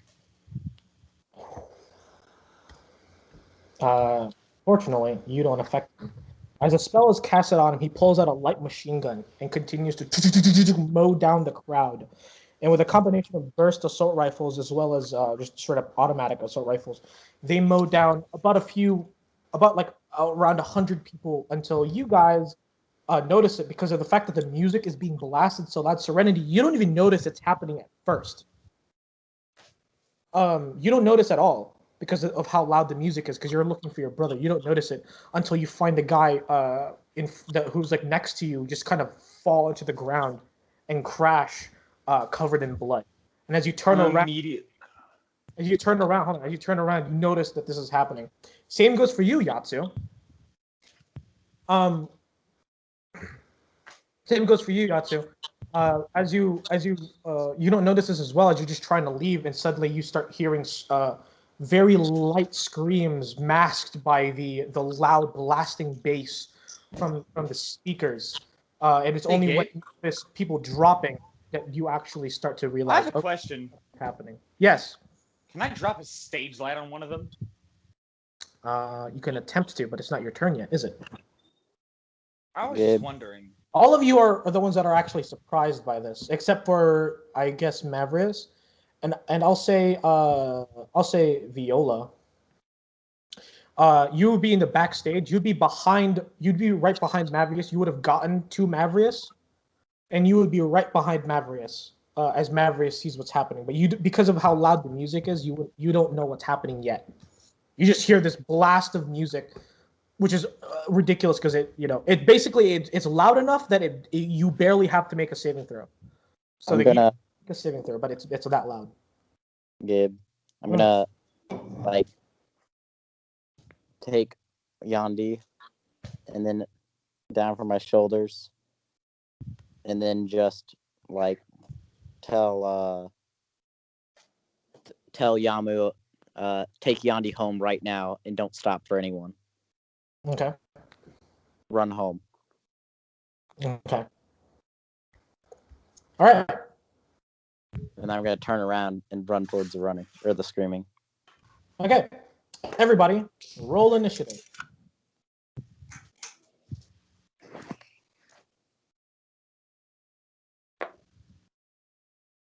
13.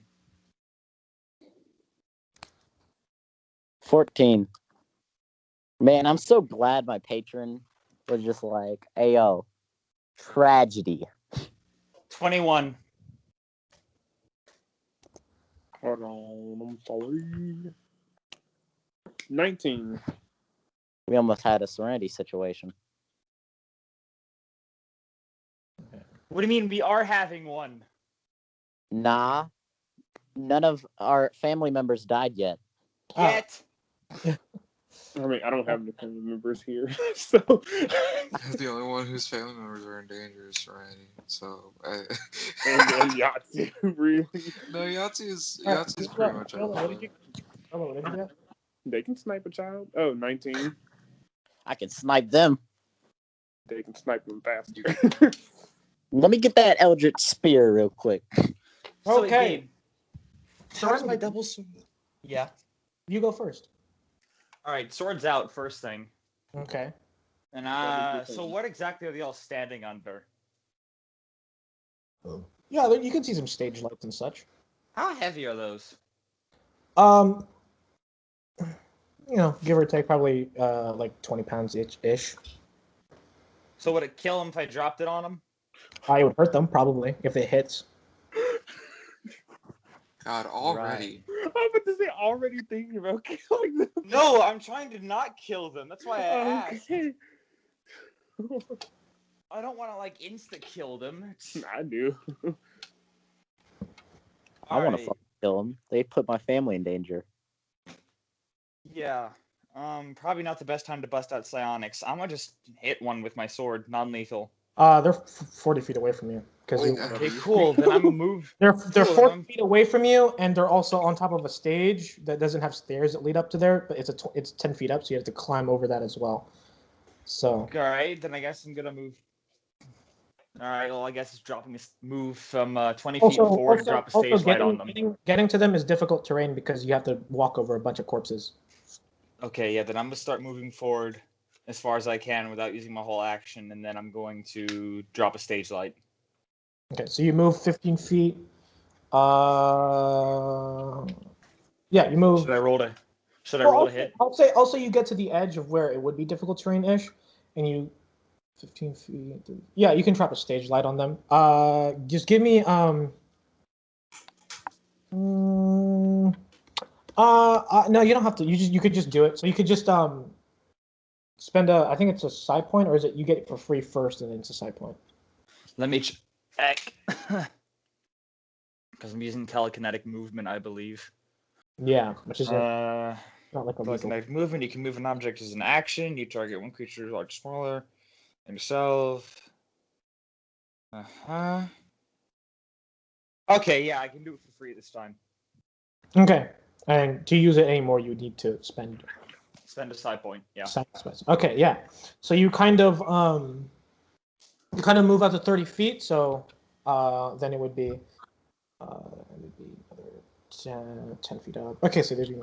So and you kind of, as you move up towards them, as they're firing into the crowd, they notice they see you now, and you kind of like wave you kind of put your hand up, and like you point at the thing to sort of help you focus. And as you kind of like do like a pulling a downwards motion, they're gonna notice that, and they're gonna which one do you want to drop it on? There's 3 with assault rifles, and then there's 1 with a light machine gun. Let's take out one of the assault rifle guys. Okay. I'll let our spellcasters deal with Big Boy. Dexterity, that's a 7. Hits.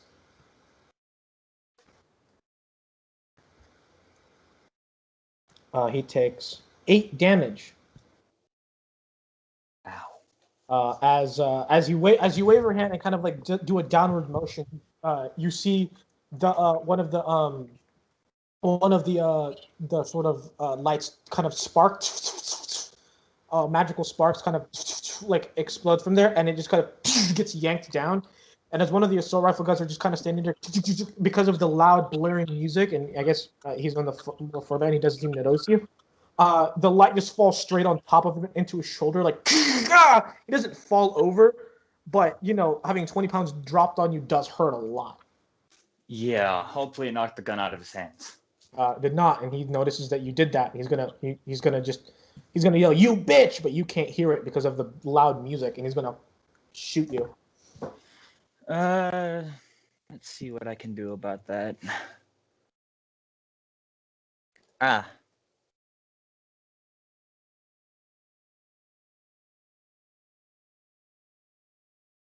Gabe? Oh, sorry. I'm gonna shoot you. I was trying to figure out the difference between auto fire and burst fire. I believe one's a deck save and one's a roll to hit. Well, no. It's just is it the same? Oh, okay. Auto fire is you can target with auto fire you can target like a range, but with burst fire you can target a single creature. Okay. Okay. Well, he's just gonna shoot you. Roll to hit, buddy boy. 8. Does not.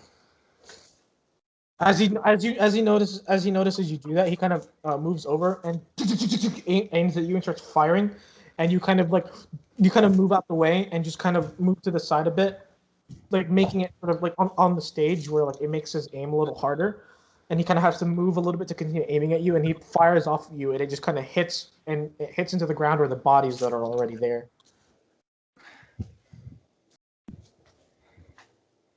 Okay. Viola. Blaze.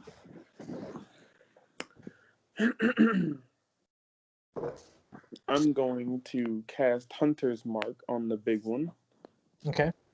Or no, on the one that was hit by a stage light. All right. And I'm going to freaking use my Fey Arc pistol to light him up. Fabian, I thought you said safe light for a second, so I was just like, safe light repair, safe light replace. I'm so glad I had advantage. Okay. That's a crit. Ooh. All right. That's 66 radiant damage. 6d6. All right, not 66 for the rest of you. Oh, I was about to be like, oh. Last time I checked, Fabian wasn't a paladin. Yeah, you see, he takes 28 damage. Wait, how do you have advantage on him? Ranger. Yeah, what do you He mean? casted Hunter's Mark, I think. Hunter's Mark doesn't Yeah, do, doesn't it? No, it's the whenever you start your turn, like your first turn, you get advantage on the person you attack. Oh. Wait, how much damage did he take? 28. All right, he's down. You shoot him in the head, and his head explodes. I don't want to kill him. I don't want to go to jail. It's crit damage, and he's dead.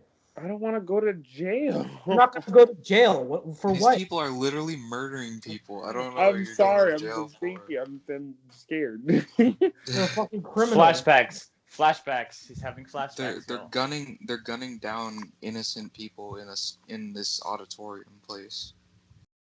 It's like an outside stage, you know, with like a Anyways, you see, my Hunter's Mark as like my eyes go from its natural yellow to like a red color. As to me, I can see basically like weak points in his body because it adds like +2 to the damage. Oh, actually, it's a +6, a d6. Oh yeah, I'm thinking about the favorite enemy. I'm dumb. He's not my favorite enemy. Yeah, an extra d6. You get a fucking what's his name's ability from fucking Apex. What was it? Bloodhound. You get the it shows me like an image of like their anatomy, so I can see like their beating heart, and then like their veins, and it like highlights the what they have. Yeah, and you notice that he doesn't have a helmet, so you just shoot him in the head. Oh my god! You pull out your pistol, and you see the center of it start to spin in arcane energy, and then you blast radiant energy at him as it takes off his head, and he falls over onto the ground. You are now the bigger threat. I am. The guy with the big light machine gun, who's also wearing a bigger, much bigger suit of like as he they all took off their jumpsuits and stuff, so they have like body armor underneath. He's got like special response armor, like heavy armor, and he kind of looks at you and he aims his light machine gun at you. Please don't. Please miss. And he's gonna light you up. I Isn't love she you, dude. standing behind me? And he misses with a nat 1 as he goes to aim his gun. Fuck, this is terrible. As he aims his gun at you, it jams. And he's gonna go, shit. As it overheated after he shot down like 20 people. You poor fool. All right. Anyways, the other one, he's gonna go, shoot her, and the other one's gonna shoot you. Do I see Viola? So 13. Yes, you do. So you She's notice within her 30 because feet of me. You notice her because she's one of the only few people that's still standing up in the mound of dead bodies. Is she within 30 feet of me? Isn't she like behind me though? You said that she was coming up behind me. Yeah. She's behind you. And I'm backstage. She's behind you and like to your right a little bit. So Alright. like 20 feet back to your a little bit. Wait, Gabe, is she within 30 feet of me? Not you, fucking Mavrius. No, he's asking, am I within 30 feet? No. You would have. Sorry, you would have. So from your vision, actually, you'd be able to see her because at this point, for Viola to get a shot at them, she would have had to come out from backstage to shoot one of them. So you see Viola pop out from the backstage. Sorry, I got it confused. You would see. I know. Viola I just need to know how far away and basically from me like she is shoot one of them in in the case back she gets of the head. shot. Okay. Yeah, you would be How able to. far away from me? How far away from me is she? Since you moved up 30 feet, yeah, she'd be within your range. She'd be within 30 feet. All right, cool. Anyways. Oh, you're not gonna do any. I thought you were gonna like save me from being shot. That's what he's did gonna it hit? think, right? Yeah, it does hit. Yeah, no, I'm gonna subtract some damage from that. Thank Okay. you. How I'm about much? to say. Wait, I thought he got a nat 1.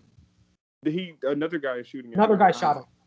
So When you shot one of them from behind, like in the back of the head, the guy with the big gun turns around, goes to shoot, gun jams, and tells the other guy to shoot him. Yeah, they got a 6. I'm at 6? 3 side points Viola, now. Viola, you see this guy as he aims his gun at you and just goes to shoot, like. What does it look like, by the way? Which one are you picking? Are you picking the one where you just move them, or you just protect them? Protect. Because that Okay. just basically Neo that shit. But instead they just bounce off this field in front of you. Okay. As this guy turns around and aims his gun at you and just open fires with his assault rifle, you kind of like instinctively back up, to obviously because you're getting shot at, and you notice that as he fires these bullets, some of them are like getting deflected, and one of them kind of does come in and actually hit you still. You take 3 damage. But you do notice that this sort of protected field surrounds you for a split second, deflecting most of the bullets coming at you. I'm gonna kind of like talk in my head a little bit, and I'm gonna be like, "Was that you?" Or you do notice that as you say that, you look to your right and you see this high elf girl waving, like kind of her looking at you with her hands out as if in like a protective motion. okay.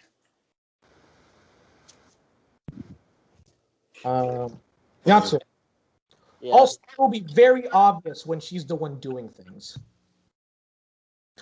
Just to let you, to you, When who's doing things?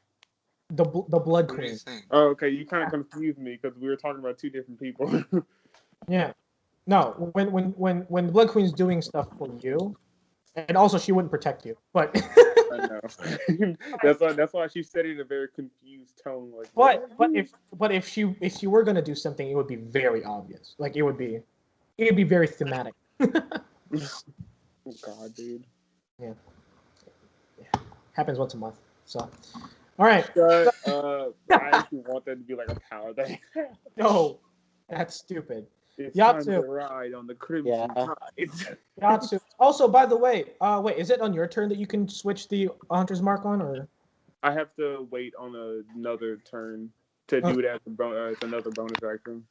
Yatsu, it is your turn. All right. How far away are they? From you, you're a bit further away, so you're like 60 feet back. Because you were trying to leave immediately the first time you went there. All right.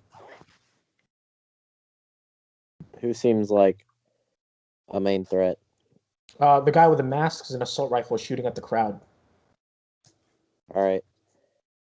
If you're asking who, it's hard to tell from your vision, but there is a guy with a much bigger gun than the rest of them. If you want to get into specifics. I'm gonna do that. By the way, just to let you know, the music is still blaring, so anything you're doing is being hidden away from whatever security is out there. I'm going to like Eldritch Blast the big guy. Okay. 23. Okay. That hits. Roll damage. 1d10. He takes 4 damage. Force. Okay. 4 damage. Yeah, 4 force damage. You kind of like from the back. You kind of put your hand out, sort of in a getting ready to blast him. As you do so, your eyes kind of flash black as you blast a sort of dark line of force, which strikes him in the back because he was turned around looking at Viola. He turns his back and looks at you and sees you fucking shooting him with spells.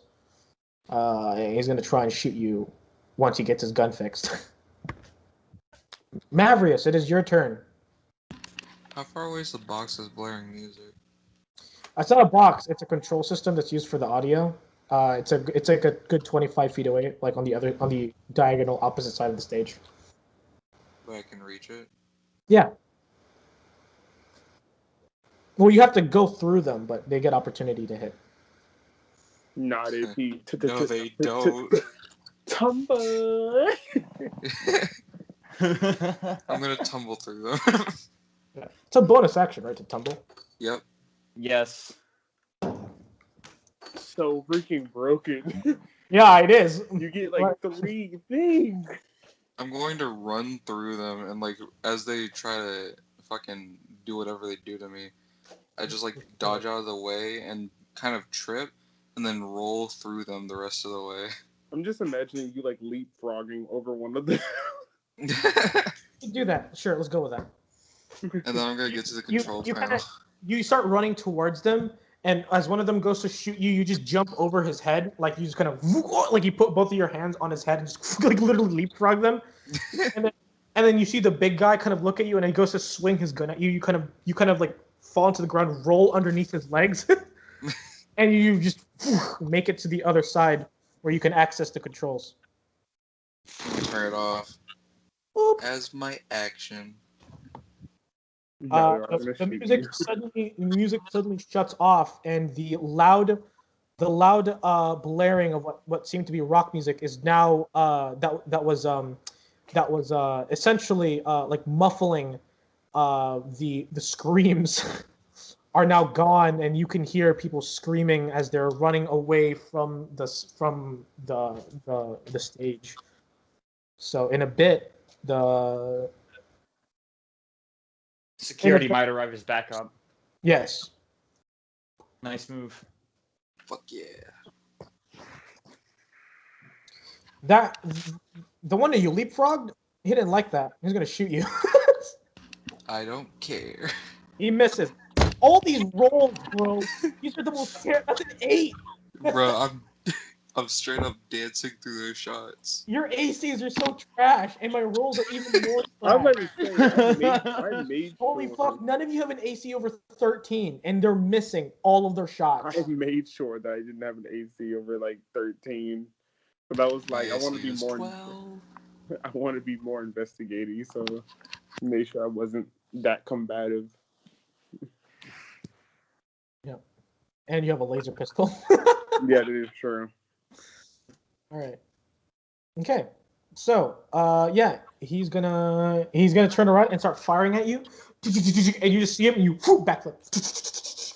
do that Spider-Man thing where you backflip over the bullets. Makes no sense, but it looks really cool. Serenity is your turn. You have enough. You should have enough. Yeah, you have enough movement to get on stage now. And attack one of them? Yes. Alright, I'm gonna do that. Non-lethal. Why don't you just force jump onto them? Don't have that yet. Okay. So the one that you dropped the thing on is already down. Yeah, so I'm gonna start on one of the other like little minion dudes. Okay, hold on. I'll be back. I don't want to do this in the middle of the match, but I have to because I have to shit myself. So I will be back. It will be a fast. It'll be a fast. People think about what you want to do. Shit.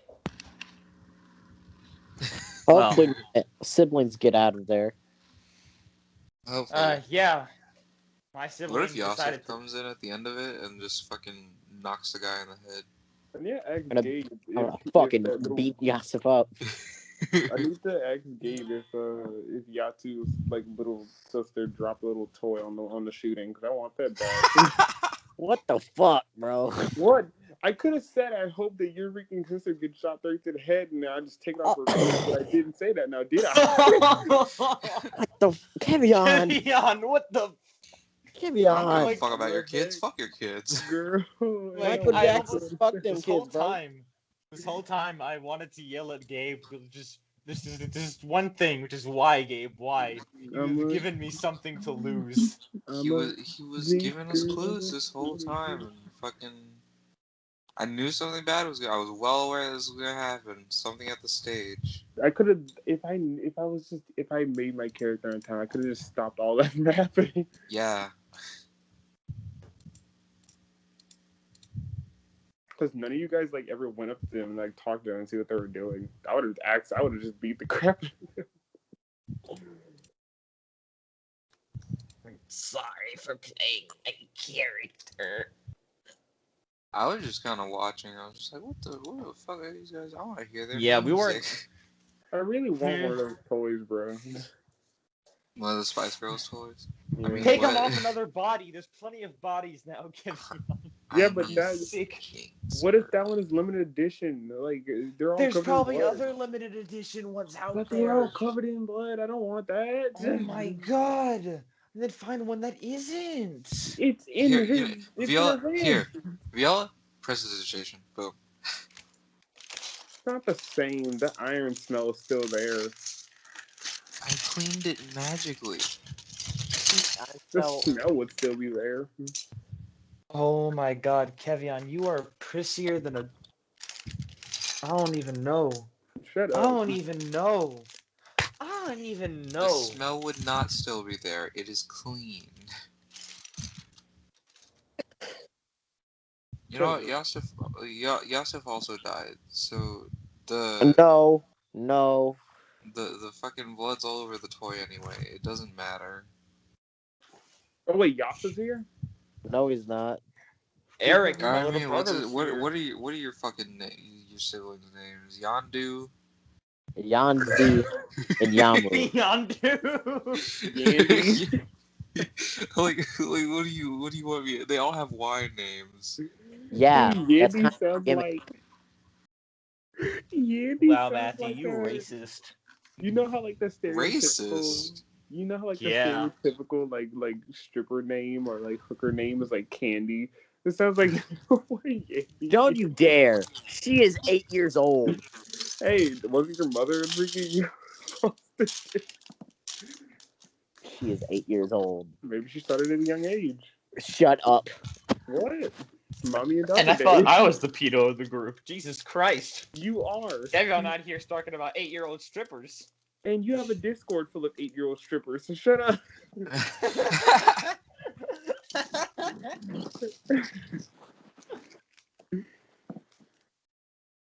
Don't try to tell me. Can't nobody tell me nothing. I try casting sleep on the big guy has more health than the other guy. He has at least more than 43 health. I know that. Kevion, when the entire crowd gets mowed down. Yeah, y'all focus on him. I will be dealing with the little boys. Stop it! What did he send? Dude. I'm So, building Lego Heavy right on now. when the entire crowd gets mowed down. Unlocked achievement, So, scavenger. JP, you said Yasser is here, right? No, he's not here. We're looking You for finna him. fuck your brother. I am. You're not gonna fuck him. Want to bet? Yeah. That man's asexual. Mm-hmm. No, That man's you just want no. him That to man be. is too. That man is too retarded to have sex. Sure. You remember he hit on me and Maverius. The only reason he couldn't do anything. Oh, he 'cause- didn't. Yes, Yeah, he he did. did. Oh, he did. Fuck. Because I remember Gerald. Jordan, was about hurry to- up. I remember Gerald was about to. Me and Jordan aren't together anymore. Gerald and Viola aren't together anymore. Oh, thank God. Do they have like a breakup or? No, since this is like a new thing, and George's not going to be in this campaign as much, I just felt like it wasn't necessary anymore. I'm glad Viola's finally looking out for herself. I can destroy you. I'm being nice. I am too. We can destroy you Together. forever. Now come here. So I can What teach are you guys? Some little My Little Pony goth gang or some shit? Forever. I will let you know that no one is better than freaking Applejack. You're right about that. I ain't gonna argue that. Cause I'm just kidding. My favorite one is Fluttershy. Oh, you guys can kill Listen, man, it's rarity, or else I ain't fucking with you. You know, I feel like that is like, let's see, if I do, if Serenity's Twilight Sparkle because she's freaking everywhere. She's bull crap.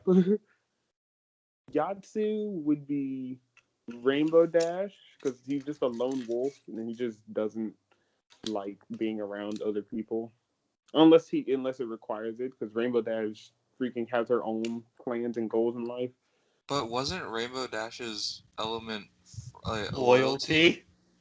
He is pretty loyal though. Like he Which doesn't is, switch up on yeah, I'm about people. to say he actually doesn't do anything. It is weird because she literally leaves like most of the time. Like she doesn't like being around the other ponies unless it's necessary. She spends both of her days stomping on clouds. Let's see. Matthew would be Rarity, definitely. Actually, no. Matthew would be Pinkie Pie, or Maverick would be Pinkie Pie. Oh yeah, definitely. If anything, Viola would probably be Rarity.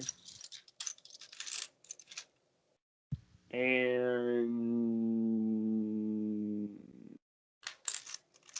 I feel like I'm missing somebody. Oh, Gerald. Yeah, I forgot that thing exists. He would be Applejack. That's it. Country. I don't think I'm missing anybody else important.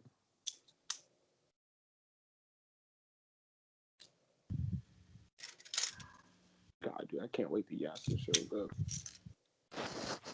I'm about to catch a body. Kevin, here you go. I'm gonna need you to take this.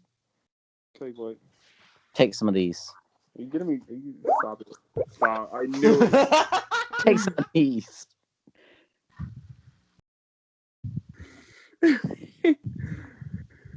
Trust me. There ain't nothing you can do about that. Overdose in the bottle, Kevion. No, No don't way. overdose. Just take some. Nigga recording this shit. Oh, Yeah, crap. it's Ew. Jordan. Ew. Oh, kick him out. No, don't kick him out. Fuck Greatest No. of time is here, bro. What the fuck are Yo. you doing here? Yeah, what are No. you doing here? Y'all got a problem with me? Yo, I Jordan, do. you missed the mass Obviously. shooting. Nice. I mean, he hasn't missed it yet. Jordan, No. I have a deagle that runs on light energy, and I just What? headshot somebody. What? I have a deagle that does radiant damage, and I headshot somebody. His head is gone. Yo, Jordan, my patron is my stand. You fucking nerd, bro. Jordan, you should be proud of me. My Hey diesel, Jordan, my I have a radiant question to diesel. ask. Why are you gay? No, not that. Why are you gay? Is your chip still toothed? Or fuck, Is your chip still toothed? is your tooth still chipped, or did you go to the dentist? Hey, what? Is your tooth still chipped? Fuck you, nigga. I was asking. I was gonna share this, but dang, Jordan just had to come over and ruin it all. We were having such a good time. I got Jordan, I shot. love you. I don't see how any of this is a good time. I stopped having a most good of the time. damage. I had to sit here and Bruh, listen to like freaking 20 bad people got music. gunned down. I had to sit here Actually, and listen about 100. to Jordan. Fuck. I had to sit here and listen to bad music, and then freaking now just getting freaking people are getting shot. Jordan, my first performance role was a 27. He called it bad music. That's because Obviously, he has no look who went taste. after Matthew. I mean, he did a way better job than Also, That's you. because he's like a level 20 bard. Jordan, Gabe played your character better than you did. Ooh, Thomas, that is he was true. talking about Thomas. You said that he was based off of Jake Peralta, and he played him like Jake Peralta. The man lost his gun to a little kid and came back with a water gun. Then went to go confront the kid and came back with a crossbow. A toy crossbow. Wait, what? I'm back. Jordan, Fuck So how'd this all start off? You'll find out. You can talk about it once the campaign session is over. Which Okay. I'm pretty sure the ending after this, right? How did I'm going this to start? attack. I'm going to attack one of the minion boys. Okay. That is a 17 to hit. I'm doing two-handed. All right. Non-lethal, by the way. Okay. Oh, so are you using both your connecting Yes. words? Okay. Remember, And you I can attack attack with again as a bonus. Yeah. Yeah, So, let's say like. So I'm gonna do it again. That's a 22. okay. So both of those hit. So roll damage for the first one. It should be 2d6, and just a Yep, d6. that's 14 plus 14 plus 3, so that's 17 total. Okay. Also, you attack this guy. So 17 damage. Okay. Yeah.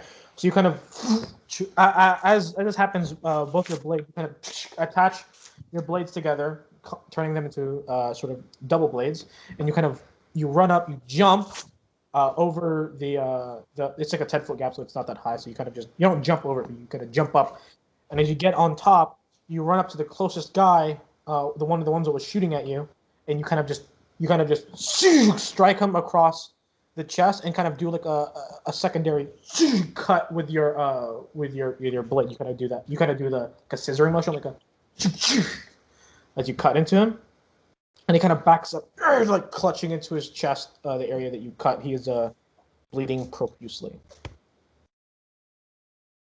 Viola, it is your turn. You have you took some damage, but overall you were able to. Deflect. The bullet that was fired at you was deflected by Serenity.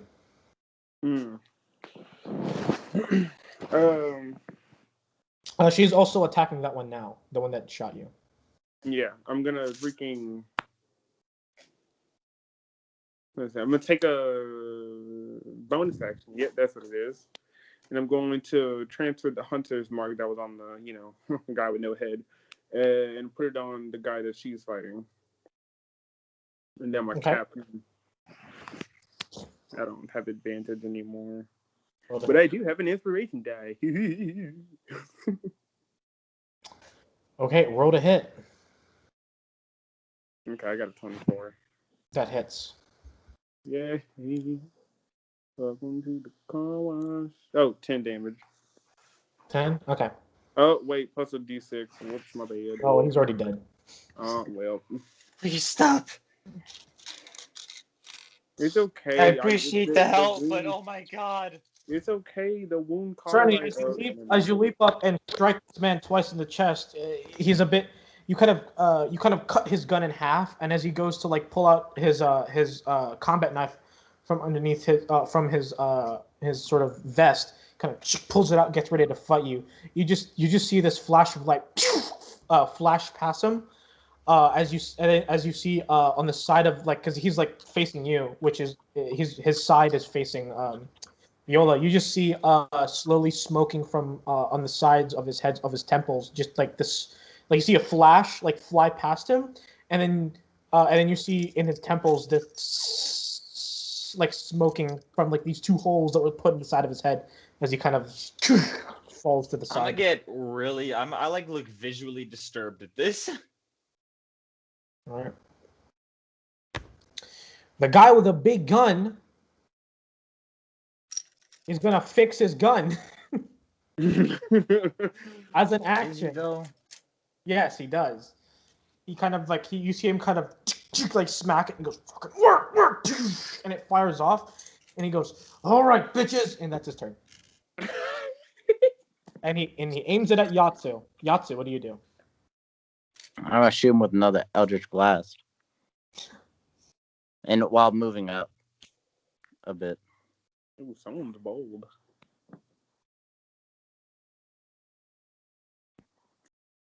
That is a normal 20 to hit. That hits. And then 1d10 plus 3. 12 damage. Ooh. Oh, you've got agonizing blast. Okay, I forgot about that. Yep. All right. How much? 12? Yep. You fire off another blast, which strikes him in the chest, kind of causing him to step back and stumble backwards a little bit as he clutches onto it. As you since it's force damage, it blasts right through his tactical vest. Mavericks, it's your turn. No one's hurt except for Viola, who took a flesh wound as she got shot in the arm. How many people are left? There is the guy with the big gun and the guy that shot at you.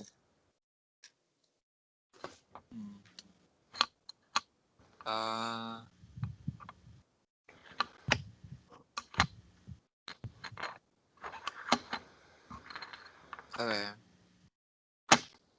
The guy with the big gun. I'm gonna cast Tosh's Hideous Laughter. Okay. Make a Wisdom Save. What's the DC? 14.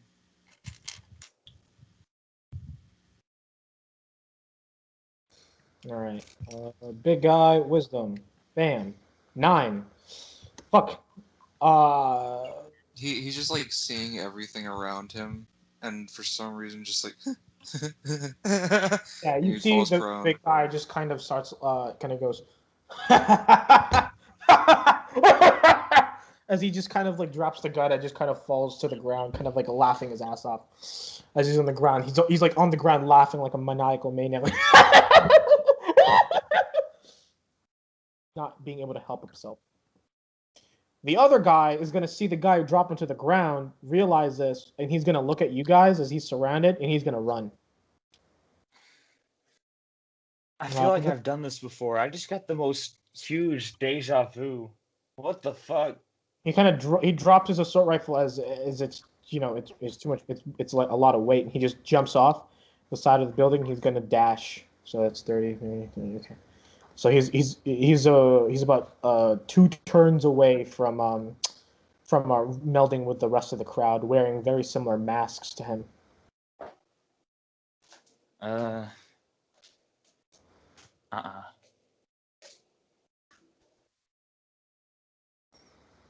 Okay, Serenity, it's your turn. Following dash as well. And I'm Okay. going to like if I get close to him, I'm gonna attack him twice and. Yeah. Because he was the one near Mavrius. He was already like on the other side. Jumped off, so that would have been 15 feet. And then he dropped off. 15, 16. So he would be 75 feet away from you. So you would, with your movement speed, which is 60. I have an idea. Yeah. So I wouldn't be able to catch up to him, right? Yeah. So what I'm gonna do?